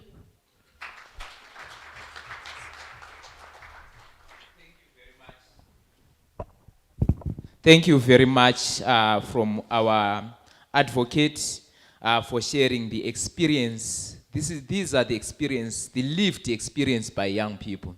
Yes, she's the only one in the room, but there are many who have similar experiences. There are many who haven't received that opportunity, who haven't received that information. You know, from Zimstad's this survey that they have done, it will tell you of the 57% of our children who have completed secondary education. Then we'll keep on thinking about the 43%. Where are they going? At the same time, we're talking about those who are not in employment, those who are not in education, those who are not in training, having a percentage which is more than 46%. Where are these people going? At the end of the day, we really need to answer that question. We said 57% have completed their secondary education. So we think of the 43% that is remaining. Where are they? They also, when we look into the employment part, they are not employed. They are not in education. They are not in training. Now we really need to think, how best can we rephrase, how best can we make sure that our policies speaks into this group of people. We speak of information. In terms of comprehensive sexuality education, you will see that we haven't ever surpassed the 55%. We are sitting on 52%, 48% in terms of those who have knowledge in terms of comprehensive sexuality education. What about this remaining percentage? This is food for thought. At this point in time, I will hand over to Anyway, who is from Plan International, who will share the experiences, who will share the story in terms of employment and entrepreneurship. And this is one of the buzzwords in this meeting that we have been discussing about employability and entrepreneurship. I think the minister also highlighted that we need to move from being employment seekers to creating our own employment. And one route to create your own employment is entrepreneurship. Over to you, Anyway. Thank you.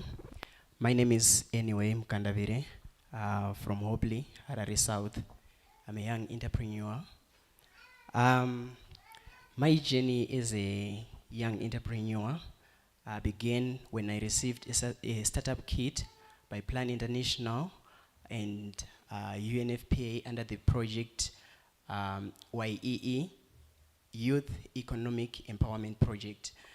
I received a small printer and just a box of bond papers. That's when I started. The road wasn't easy, to be honest. I faced challenges like power cut. I didn't have a solar to power my printer, and also the limited capital. I didn't have, the capital wasn't enough for me to start the business. But with hard work and saving the money and reinvesting the small profits, today I proudly say that I'm happy. I own 2 shops of printing and I own creative photoshoot studio. What I want to say to the youth out there is, I just want to quote what Nelson Mandela said. He once said, there is no passion to be found playing small in settling for a life that's less living than the one that you're capable of living. What that statement says is, dream big, but start small. With that, I thank you. A round of applause to our entrepreneur. I think the young people in the room, you can see the CEO. 2 shops, maybe the CEO is looking for I'm not looking for someone to sell, no, to manage your shop. We are here already. So thank you very much for those lived realities. But at the end of the day, when he was highlighting in terms of issues around energy, you know, the discussion that we usually have with the young people is education, health, Have we ever thought of clean energy? For we are going to be having businesses, but they need to be powered. Now he was facing a challenge. We need to look around into climate change. We need to look around into solar system, providing clean energy into our entrepreneurship, into our businesses. At this point in time, let's give it an opportunity to the national facilitator to tell us the experience that he has in terms of health and well-being of young people. What is the gaps that are there from the work that he has been doing, and what are the opportunities maybe that are there for the young people from the health and well-being side. Let's clap hands for Zipho Zenkosi Ndlovu. Thank you, Tumi. So I think as a country, generally we've made significant progress in the health and well-being. We've been talking about youth-friendly services, the HIV programming. I'm sure if you look at the 95 targets, as a country we've managed to reach those targets. But however, there are a lot of gaps that still remain, and of which these gaps are calling for strong engagement between the government, the development partners, the parliament, and the young people. So I'm just going to give a few barriers that I've seen within the health and well-being. So I think firstly, we've been talking about the financial barriers. They continue to exclude many young people from healthcare. I would give an example of user fees at public health facilities, the transport costs, and the cost of medicines, which may discourage many adolescents and young people from seeking care early, particularly those who are unemployed. We've been talking about not in school, not in employment statistics that we've been given here. So I think that some people who are not in employment may not be able to afford these. And then those who are in school and those who are living in rural and hard-to-reach communities. And then secondly, we look at access to health services remains unequal for young people. Because we're saying young people, the young people group is not just a homogeneous group. Young people are coming in their diversity. So young people with disabilities, we're looking at young mothers, we're looking at out-of-school youth, we're also looking at young people in detention, those young people behind bars. They also need to access health and well-being. And then we're also having street-connected youth, those young people in the streets, young people who are also working in the streets. They often face additional barriers because the services are not always designed to meet the specific needs. Because when we design services, we may just design one package, which may not cater for all the groups of young people. But when designing these services, we need to cater for each and every young person that we can think of in their diversity. And then thirdly, often overlooked is the mental health and substance abuse, the services. I think generally they remain underdeveloped. While awareness has increased, I think we've seen a lot of awareness that's coming up, but in terms of the services, the community-based prevention, the early intervention, the rehabilitation, and also the psychosocial support have not expanded at the same pace as the growing demand. I think right now, if you're seeing a campaign, it's usually about drug and substance misuse, drug and substance abuse, but what about the services that are there to counter for that? Are we compensating the services with the growing demand? And then the implementation of the policies has not kept in place with the commitments that are there. I think almost every month we are launching new policies, we're launching new strategies, but how far with the implementation? How far with the monitoring and evaluation of these? Because in as much as we launch strategies, we also need to keep up the pace for the implementation. And I think in health, there is need for us to ensure that, for example, look at budget. How often are we displacing our budgets? Because we can say that we're having so much money going to health, but when are we going to displace these budgets? And also the domestic financing issue. We've seen that with the current health space, I'm sure we're all aware of the funding, that it has declined because of the external funding limitations. So what are we doing in terms of domestic financing? And then the inconstant implementation of these may mean some of these commitments do not really translate into the improved services on the ground. And then maybe at the end, I'm going to say, health cannot be addressed in isolation. When we're looking at school dropouts, child marriages, gender-based violence, unemployment, poverty, and limited social protection, they continue to shape our health outcomes. So it calls for a stronger coordination across all the sectors that you can think of and all the ministries, be it health, education, youth, social welfare, and finance sectors, with young people meaningfully involved in decision making. So I think that's the most important point, to say meaningful and active participation of young people should not be just tokenistic, should be something that is real, where young people are involved from the conception of all these policies that we're talking about and all the strategies, so that at the end they shape their health outcomes. So I think in terms of challenges, I've answered the questions that you have brought to me. I think the opportunities will then come when you answer the question. Yes, Thank you. Thank you very much. A round of applause for our national facilitator. You know, he has touched a lot, he has touched a number of things. I think the Minister of Public Service, Labor and Social Welfare is in the room. What are we saying about the street kids? We call them street kids, and but these are children whom we are expecting to be employed, to be in education, but now they are just living in the what? In the streets. They have been labeled to be called the street kids. But this is a child. This is a life of someone. The minister talked about offering dignity to a life, the value of that life. We talk of health and well-being. Are they able to access health and well-being while they are there in the streets? These are some of the questions that we should be answering.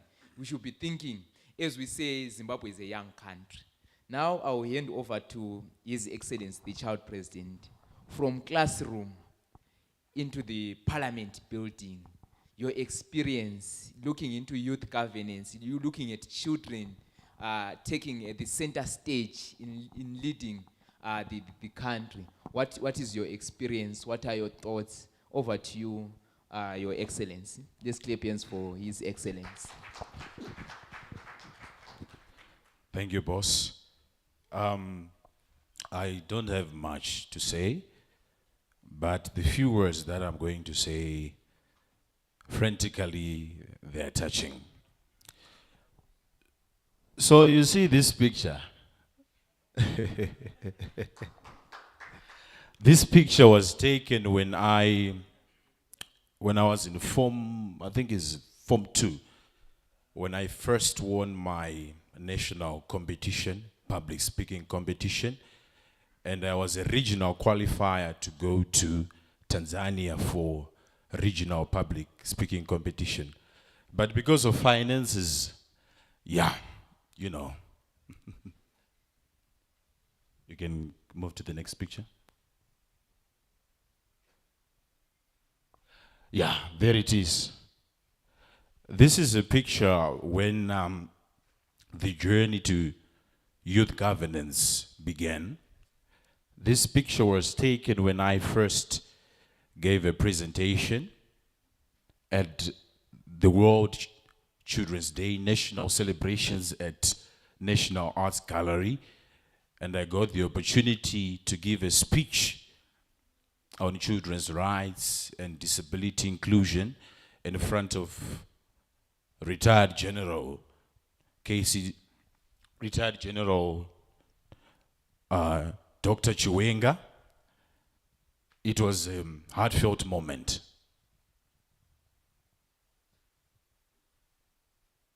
No, move to. Yeah, then I was in Form 3 then. I was in Form 3 and I first got a chance to become a junior MP. And I must say my term of office was quite amusing. It was a great term of office. And this picture was taken when I was given an award, a big award in fact, for championing women's rights and promoting gender equality. And I was given this award in the presence of the Canadian ambassador, the Minister of Women Affairs, Shangmari Manaskana. And I was the only student there. I was the only student there. There were big people being given the similar award. So it was a big, hard, and I'm grateful for God who gave me this opportunity to partake in youth governance. I hate this picture. Okay, this picture was taken, I think it's in Form 3 again, when I was a prefect. I was made a prefect. So not to brag, but I think leadership is just flowing in my veins. The last picture. There it is. And I must say it's one quality picture. It's the big one.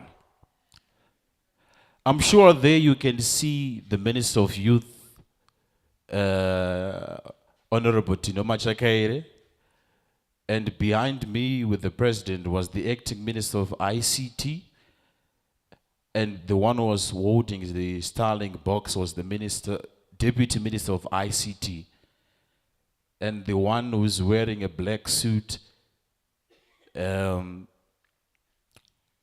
wonderful scarf, with a big smile, with a handsome face. That's me. And the one whom I'm shaking hands with, my senior counterpart, His Excellency, the President of the Republic of Zimbabwe, Dr. Emerson Dambutso Mnangagwa. And this is just recent, 8th of July, where I made my first national address in the new Parliament building, where the head of state and some government officials took time to sit down and listen to me. I'm really grateful. I'm really grateful.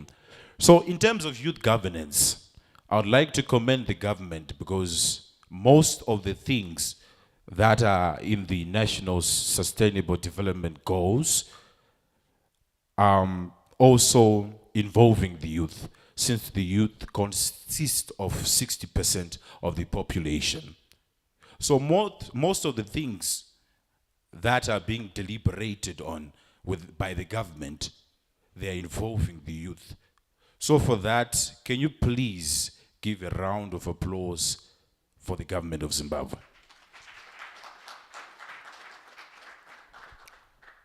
And I must say, there's also room for improvement so that we, the junior parliamentarians, and other youth in governance organizations, our work will be much more easier and be typified to the extent that execution will not be difficult.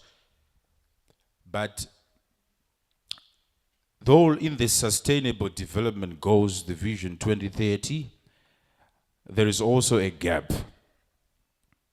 I think you would agree with me that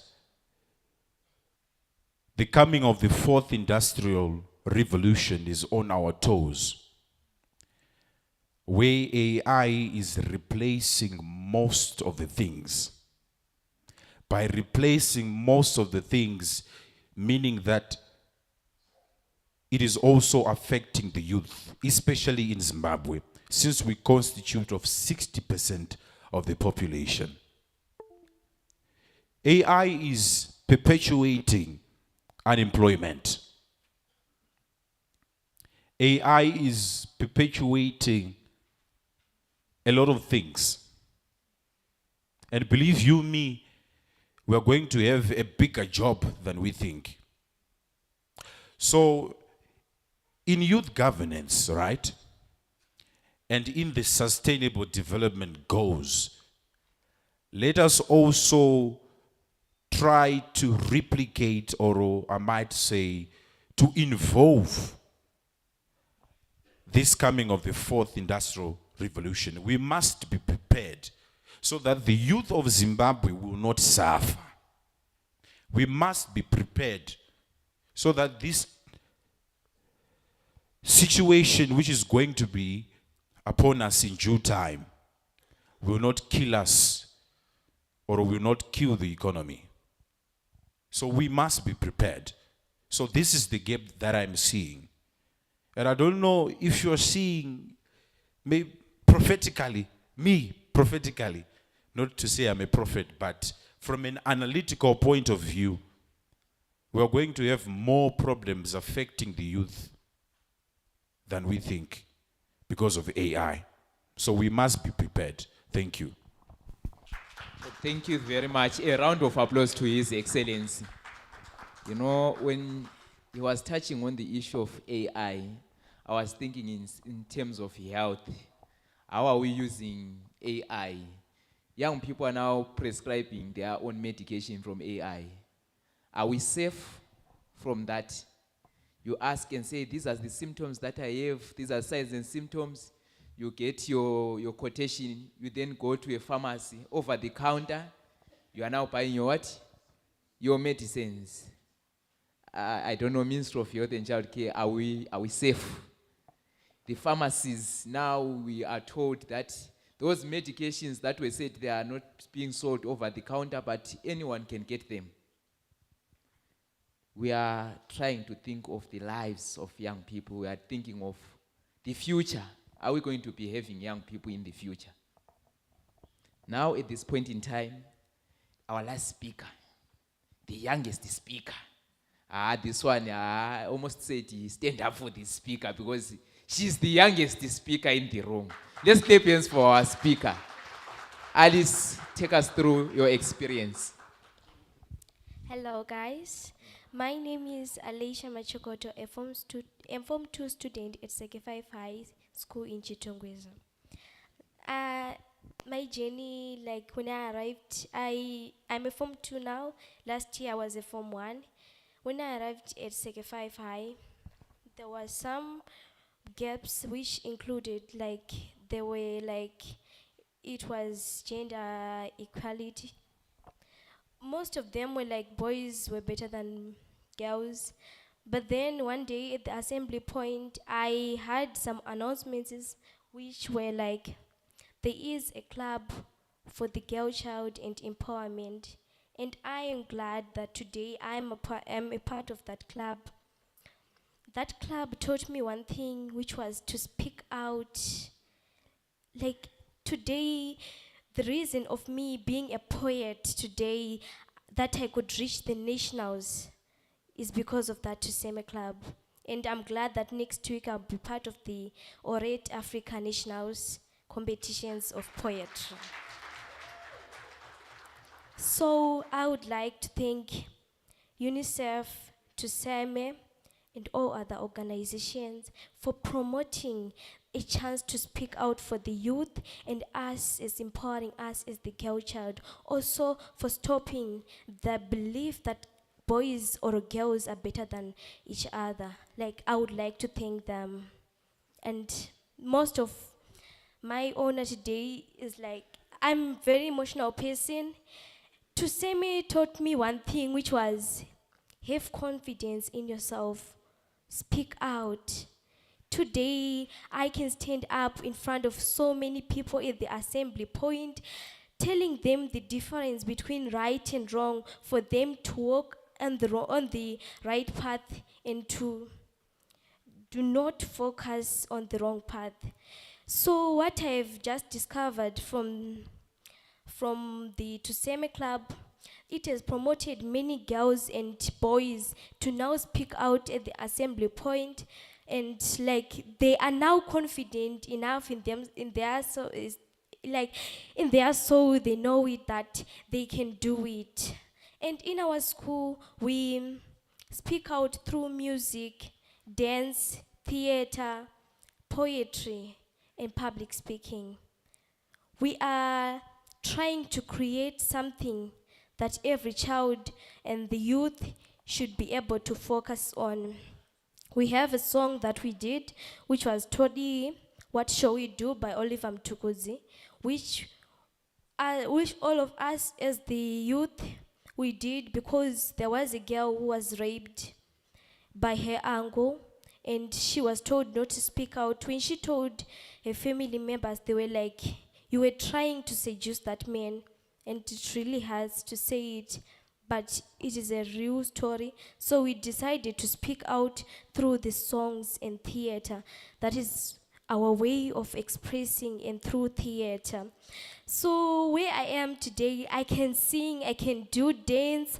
I am a poet. I am very happy for that because I'm going to Mashingo for 5 days, a place where I've never imagined I would be. Thank you. A round of applause to our education advocate.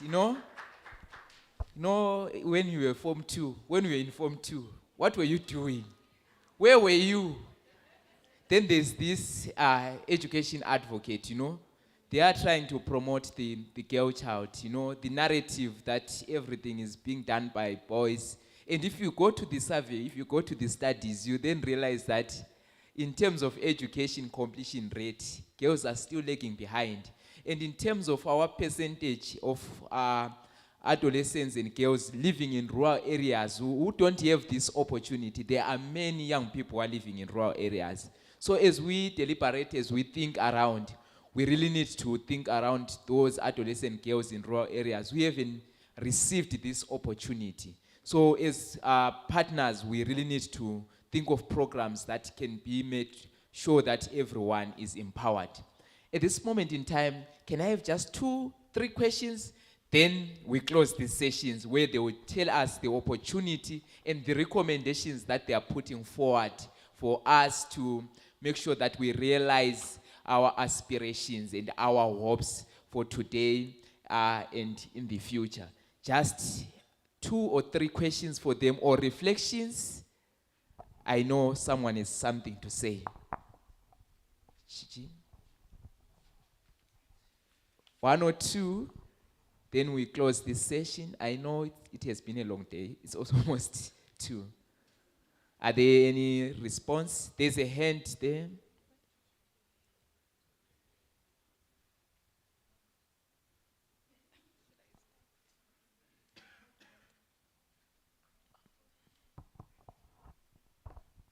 Okay, thank you so much.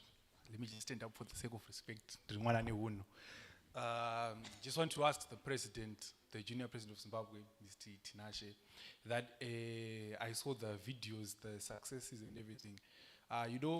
You gave the blooming part of your story, but I'm sure there is more to it than the blooming part. I'm sure you failed a lot of times. I just want to hear a bit from you that when you failed, what was your response and how then did you proceed when you face such scenarios? Thank you so much. Thank you for the question. There's a hand again. Mother General there. Yeah, exactly. Thank you very much. Good afternoon. I'm from Ministry of Health. You asked something. You said, what is Ministry of Health doing about substance abuse or drug abuse? I think a lot of strategies have been put in place to address that challenge. It's not a challenge for Ministry of Health only, but for all of us, including the youth. We need to join hands and see how we can continue to strengthen the management and prevention of substance abuse. I would want to share my contribution as a person. I'm pursuing a PhD in public health, and my area of focus, my thesis is developing an integrated antimicrobial policy framework supported by a digitized track and trace solution. When we talk of antimicrobial resistance, we are looking at misuse of drugs, and that will lead to resistance. Maybe now you are sick, you are taking drugs, you are not sick, and now you are sick, that drug will not respond.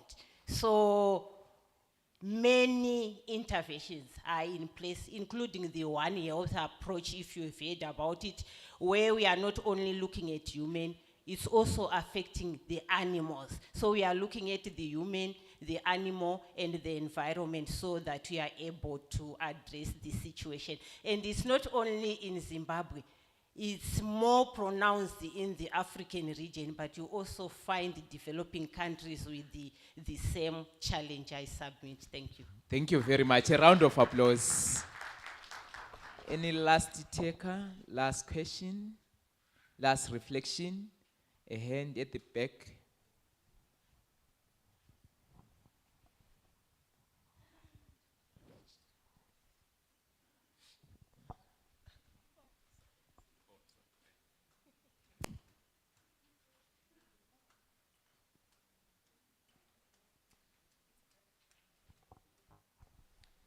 Thank you so much. I think the national facilitator mentioned something about mental health policies and the gap between mental health and financing in Zimbabwe.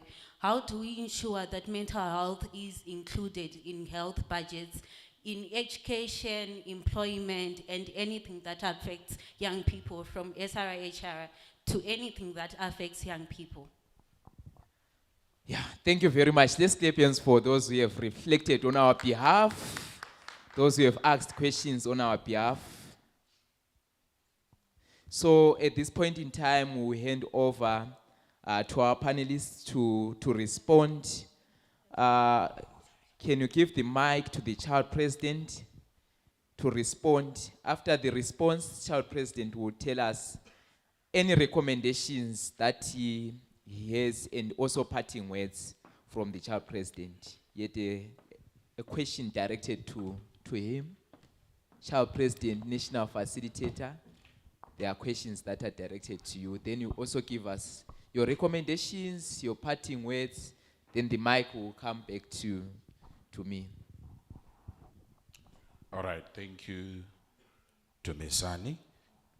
So there is a young man, my brother Comfort, who asked a question, if I failed before, and what was my response to failure. My brother, I don't want to lie to you. I failed more than I can count. I'll give you an example. In grade 3, my teacher, he was specialized in the English subject. So he formed this speech and public speaking club, which only constituted the learners he only taught. So I thought maybe it was an advantage for me since I was in the same class. I joined, you know, I did all speeches, a lot of speeches, but kuma competitions manje vaindisiya, saying that I'm not good enough. So that breaking point, I don't want to lie to you, it crushed my spirit. But I thank that man, because believe you me, had he not done that to me, I don't think I would be where I am today. And that man taught me to be humble. Because each and every opportunity you get in life, it doesn't mean you're good enough or you deserve it. There are millions of people out there that can do what I am doing or what you're doing 10 times better. But because grace and opportunity has found you,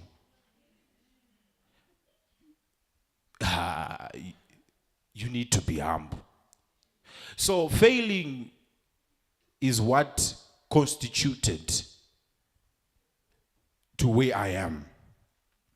Failing was the building and molding process for me. Had I not failed,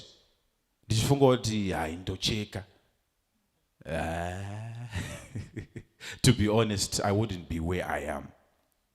So my word of encouragement, or I can say my recommendations in matters which have to do with youth governance, when you're doing this advocacy thing, especially for children, we are not here to play. We are not here to imitate the senior government. We are here to work. Believe me, you can ask the junior parliamentarians there. I'm always on their toes. This year, this entire year, no one will sleep. So when you're doing these advocacy work, which has to do with children's rights and everything, do it wholeheartedly. Because inini ndaitozwa kuti musazvitore serious. You know, it's a one-year thing. Just do your life, but the seriousness that I took with children's rights, persons with disabilities, the girl child, is what constituted to where I am.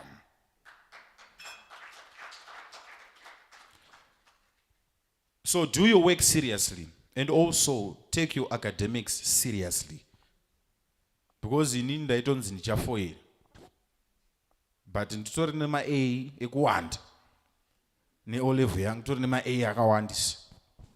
Tutodo 15 points foot per A level. And we can get there.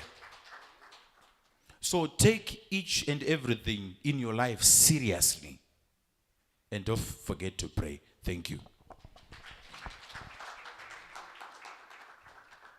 Thank you very much, Your Excellency. Over to the National Facilitator to respond to the question and also tell us about the opportunities, recommendation, and your parting words.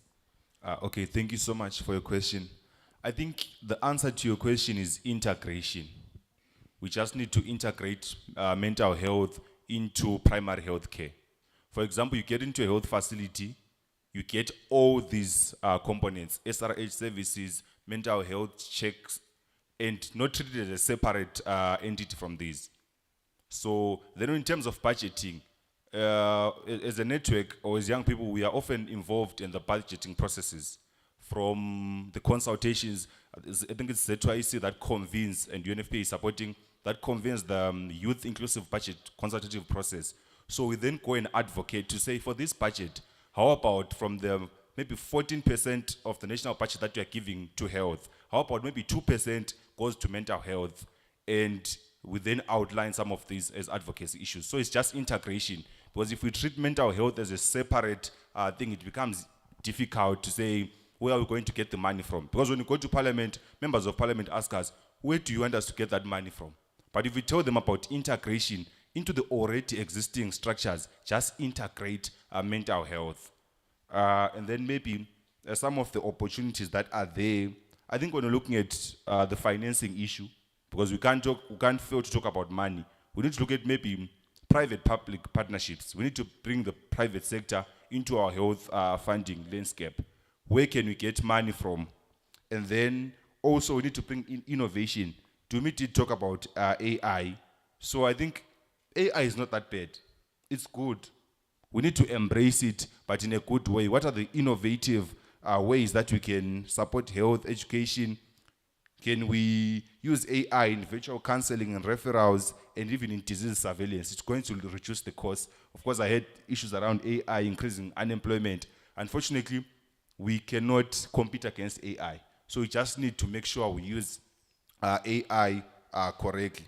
And then maybe the other thing I'll talk about is we need to integrate youth-friendly services. You know, integrate mental health, SRH into one rather than separate programs. You find there's a mental health program specifically for mental health, this one for SRH, this one for HIV. I think at the time that we are in, we just need to integrate those and have one package. And then I think let's invest more in prevention. You know, looking at comprehensive sexuality education that's being taught in schools. I hope you guys are learning guidance and counseling in schools and effectively. You know, you don't treat that as a free period. Those things should be there. And then the outreach programs that we also have, you know, so that we reduce some of these things. We need to be proactive rather than reactive. Because when we're looking at things like teenage pregnancies, we need to act before they happen. You know, but where a situation, these things have happened, we also need to look at the management. How do we manage the pregnancies that are already there? I think basically those are going to be my recommendations. Maybe the last one is on, we need to hold our leaders accountable. We come to meetings, commitments are made. We need to be checking them, how far. You promised us that by 30 June you're going to do ABC. So let's not allow anyone to give us a plan without a deadline. As young people, let's stand up and say, you're going to do this by when? And when that date is arriving, how far have you gone? We understand there are challenges, but leaders should be held accountable. And also us as young people, we should be responsible. We should be held accountable for our actions. Because in as much as we are demanding, there are also responsibilities that we carry. I think this is it for me. Thank you. Thank you very much. A round of applause. Over to you anyway. What can you share? Just your parting words with the young people. You know, a young entrepreneur like you, What are you recommending in terms of entrepreneurship, in terms of what do you want to say to the young people about this thing of employability, entrepreneurship? Over to you. Okay. What I want to say is the reason why many graduates are unemployed, it is because of skills mismatch.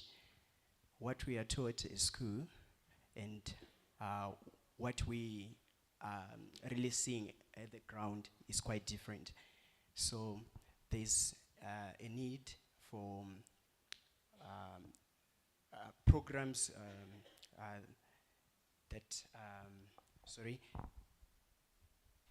I think there's a need to invest in young people in skills development. Thank you. A round of applause.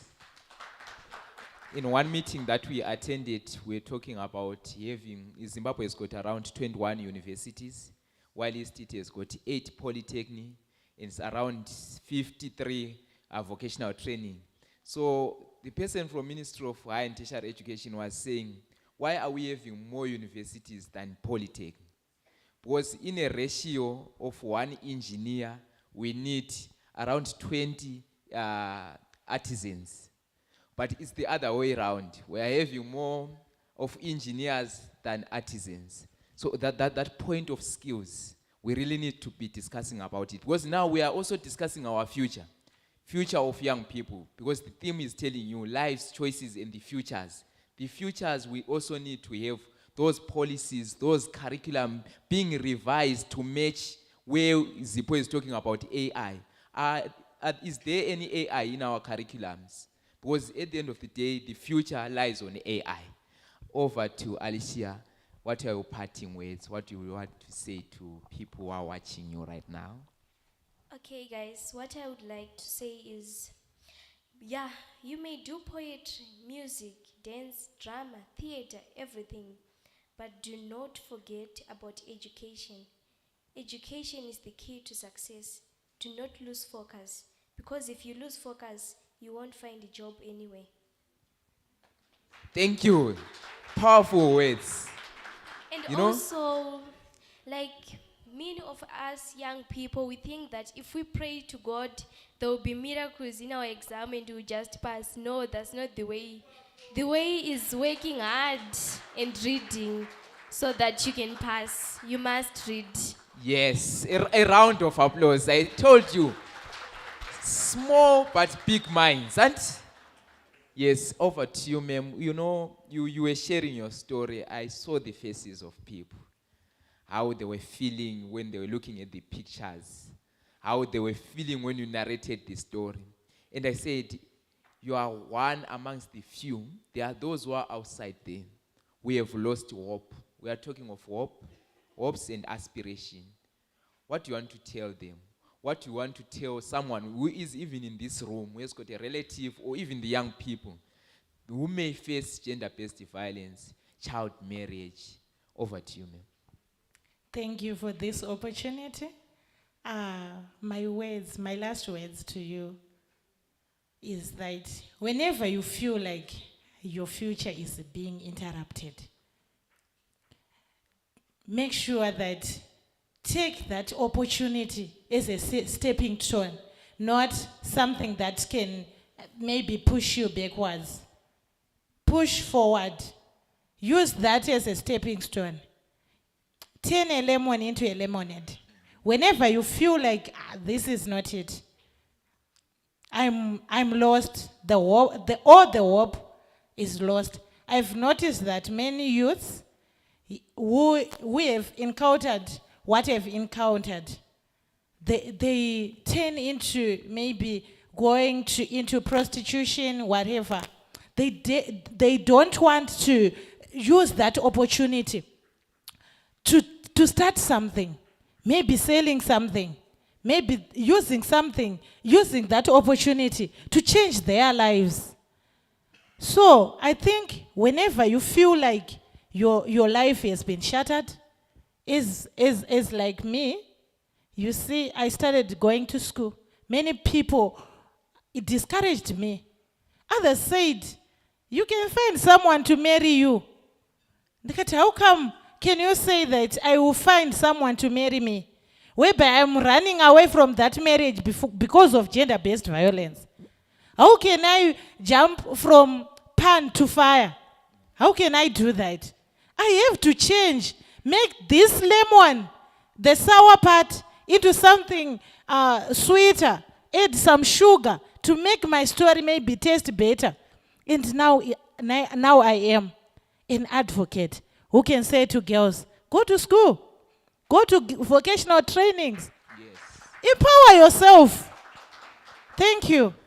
A big pump up to my panelists, especially to Samantha. From just a GBV survivor into a graduate, into an advocate. Zomberere maoko. A round of applause. Maybe you haven't been thinking around to say this is a GBV survivor, but now look at the picture, a graduate.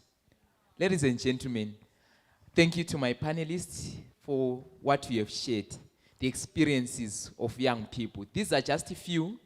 If we go into communities, we have been doing the Not in My Village campaign, going into communities. We have seen stories. We have seen the stories of young mentor mothers, being a mother, being HIV positive, being a person with a disability. You know, it comes being a big task on your hands. So, but these guys have conquered.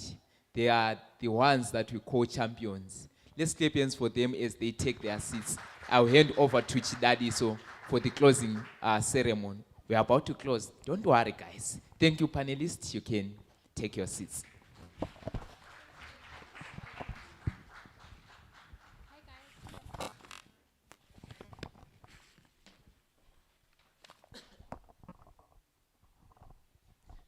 So we had a response from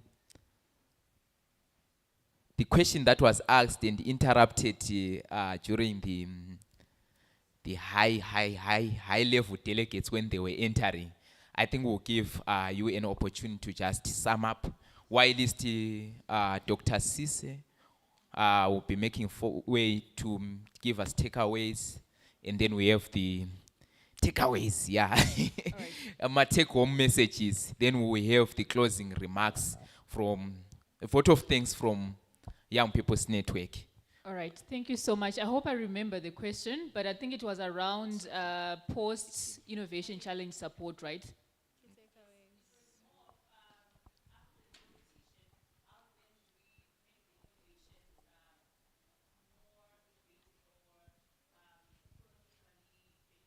Okay, thank you, perfect.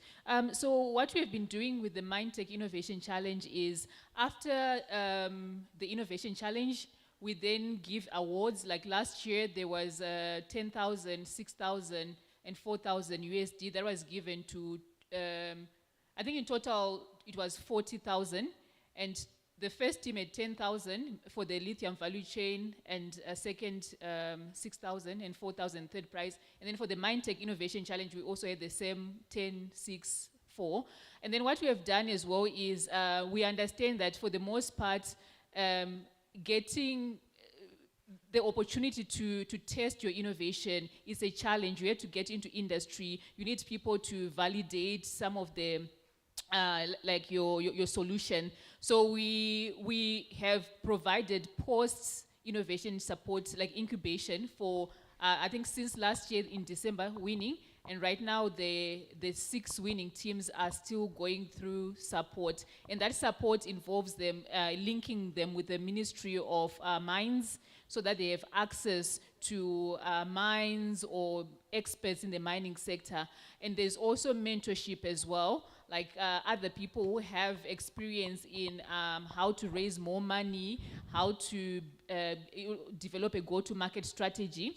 But last year was our first time doing something like that, and we hope to learn from what we did last year to do it better this year. And I'm also happy that as UN agencies collectively, this year, under the leadership of Ministry of Youth, there is going to be an innovation challenge that is going to be done during the the National Youth Symposium. And we have different thematic areas that speaks to other areas, not just mining as well. And this is a great opportunity as well for our youth to also pitch, because there will be funding, like prize money given, and then also post-incubation support as well.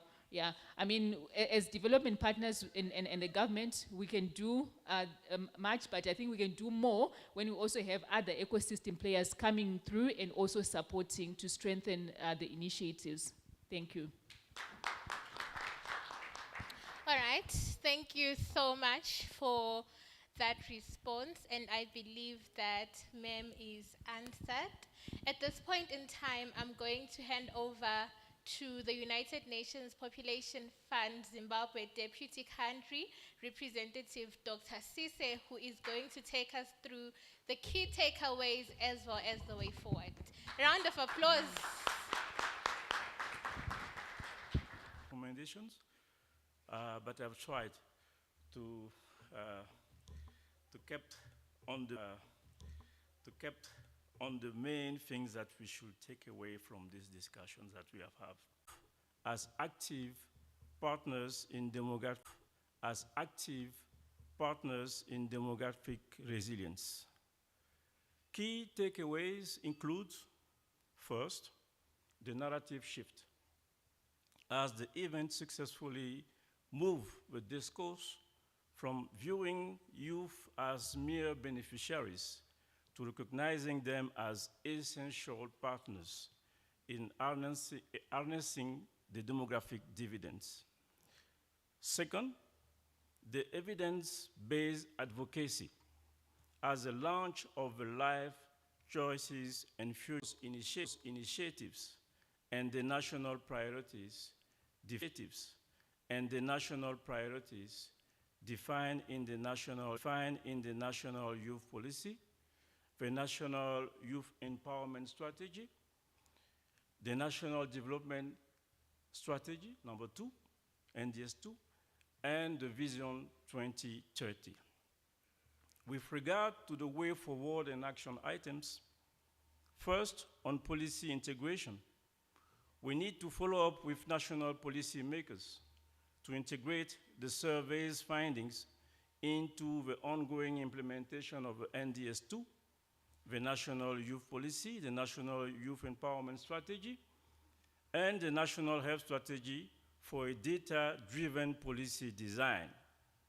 We also need to utilize the evidence base to guide future sexual and reproductive health and rights and gender-related policy decisions and budgeting, particularly regarding adolescent-friendly health services. Second, on strengthening youth agency, we need to continue supporting youth-led platforms and campaigns like the Not in My Village to address harmful social norms and amplify youth well-being and agency in governance. We also need to maintain the dialogue initiated during the youth-led and focused reflections to ensure youth voices, innovation, and leadership remain central to policy design.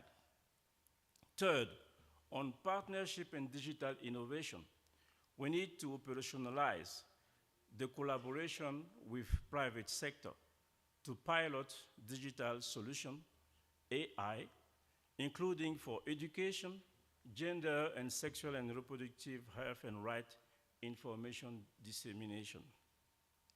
We also need to reinforce resource mobilization effort to bridge program funding gaps, utilizing this successful commemoration as a catalyst for fundraising with bilateral and multilateral donors.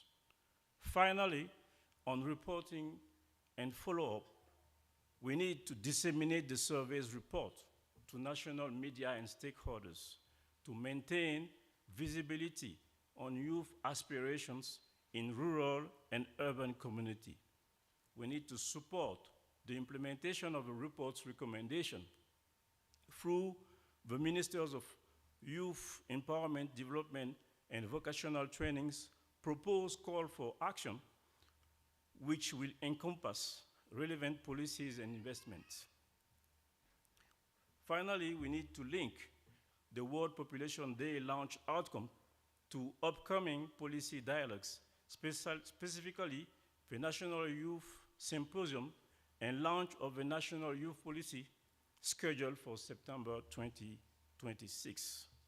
I thank you all for the active participation and insightful contribution. Thank you.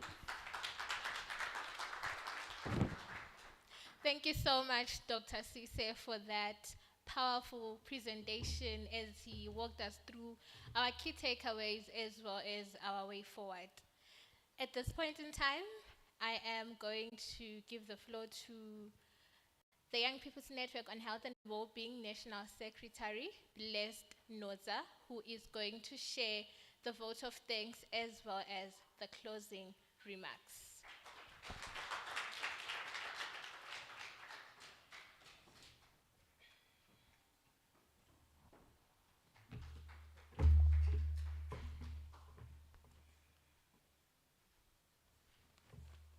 Thank you so much, Master of Ceremonies.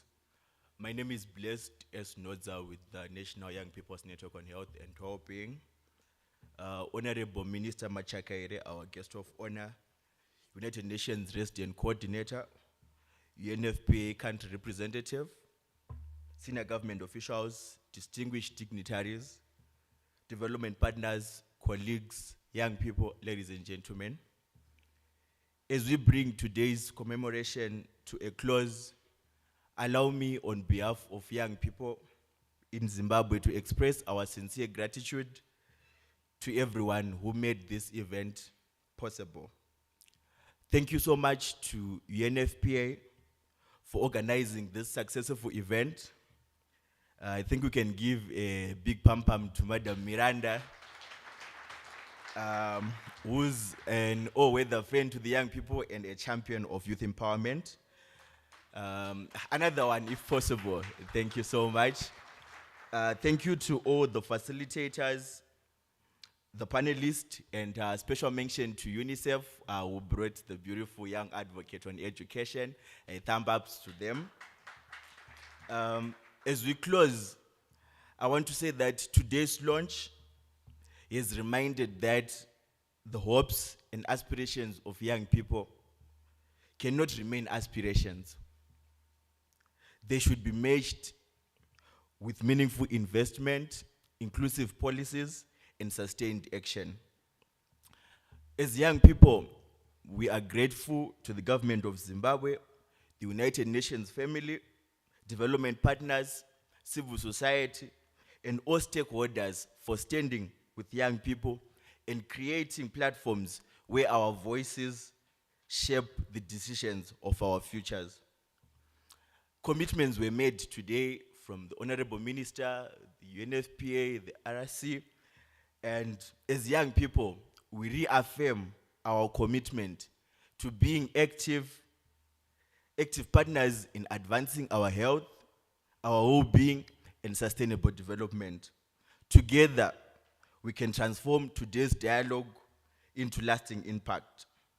As we move forward, let's ensure that voices, aspirations, and the leadership of young people remain central to the successful implementation of NDS2 and the achievement of Vision 2030.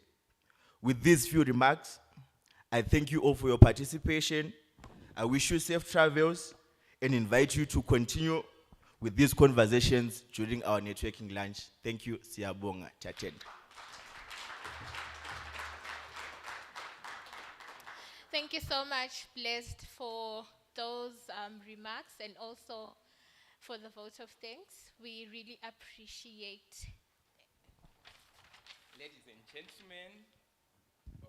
Ladies and gentlemen, from us, the masters of ceremony, Directors of ceremony. events director, I don't know, you can call us EDs of the day, and events directors. And so we'd like to thank you very much for the World Population Day commemoration.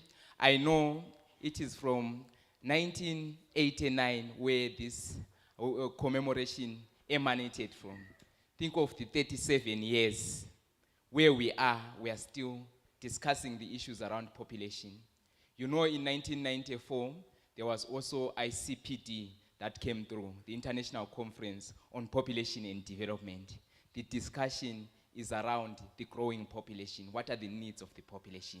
But for us as MCs, we'd like to thank you for giving us your ears, also for cooperating. From the organization that I represent, the Young People's Network on Health and Wellbeing, whom have entrusted me to be the MC during this event, I would also like to thank them. Then to the organizers, UNFP and the government of Zimbabwe, thank you for giving us this platform as young people. Siyabonga tinotenda, twalumba. There's a sign here. Downstairs, that's where our restaurant is. We have got meal tickets. Let's network like our national secretary said. Wherever we are seated, let's be discussing about the population dynamics, about the statistics that were presented. Otherwise, for today, thank you. Thank you so much, Siyabonga.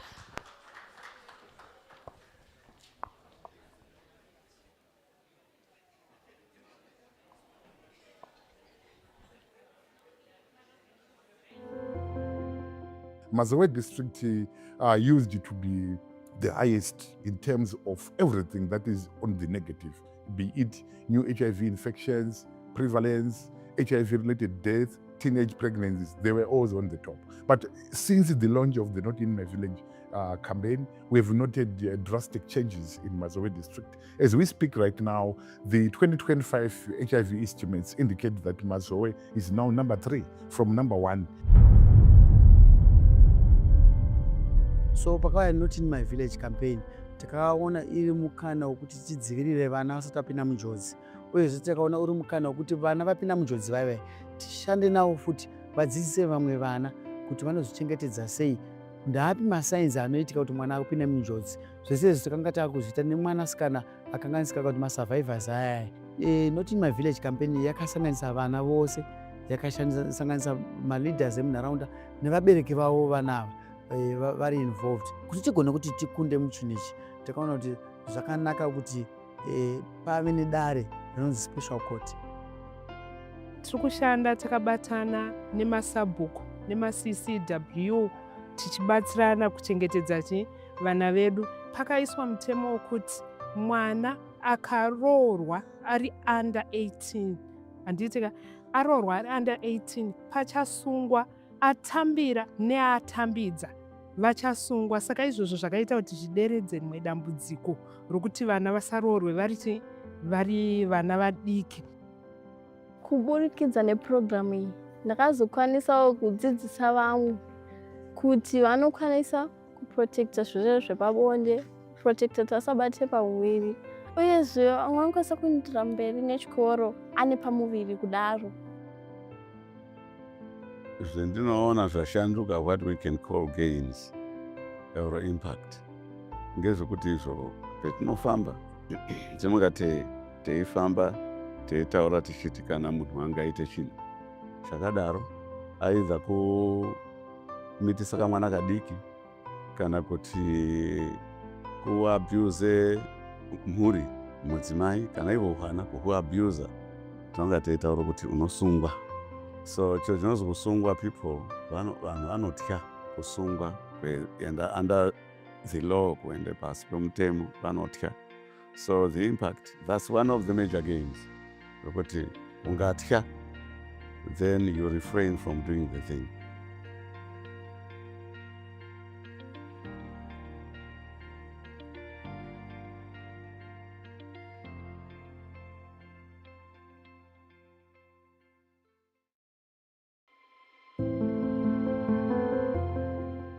Mazowe district used to be the highest in terms of everything that is on the negative, be it new HIV infections, prevalence, HIV-related deaths, teenage pregnancies. They were always on the top. But since the launch of the Not in My Village campaign, we've noted drastic changes in Mazowe district. As we speak right now, the 2025 HIV estimates indicate that Mazowe is now number 3 from number 1. So pakauya Not in My Village campaign takaona iri mukana wekuti tidzivirire vana vasati vapinda munjodzi, uyezve takaona uri mukana wekuti vana vapinda munjodzi vaive tishande navo futi, vadzidzise vamwe vana kuti vanozvichengetedza sei, ndaapi masainzi anoitika kuti mwana apinde munjodzi. Zvese izvi takanga taakuzviita nemwanasikana akanganisika kuti masurvivors ayaya. Not in my village campaign yakasanganisa vana vose, yakasanganisa maleaders emunharaunda nevabereki vavo vana ava vari involved kuti tigone kuti tikunde muchinhu ichi. Takaona kuti zvakanaka kuti pave nedare rinonzi special court. Tiri kushanda takabatana nemasabhuku nemaCCW tichibatsirana kuchengetedza vana vedu. Pakaiswa mutemo wekuti mwana akaroorwa ari under 18, handitika aroorwa ari under 18 pachasungwa, atambira neatambidza vachasungwa. Saka izvozvo zvakaita kuti zvideredze rimwe dambudziko rokuti vana vasaroorwe vari vana vadiki. Kuburikidza nepurogiramu iyi ndakazokwanisawo kudzidzisa vamwe kuti vanokwanisa kuprotecta zvirwere zvepabonde, kuprotecta kuti vasabate pamuviri, uyezve vamwe vanokwanisa kuendera mberi nechikoro ane pamuviri kudaro.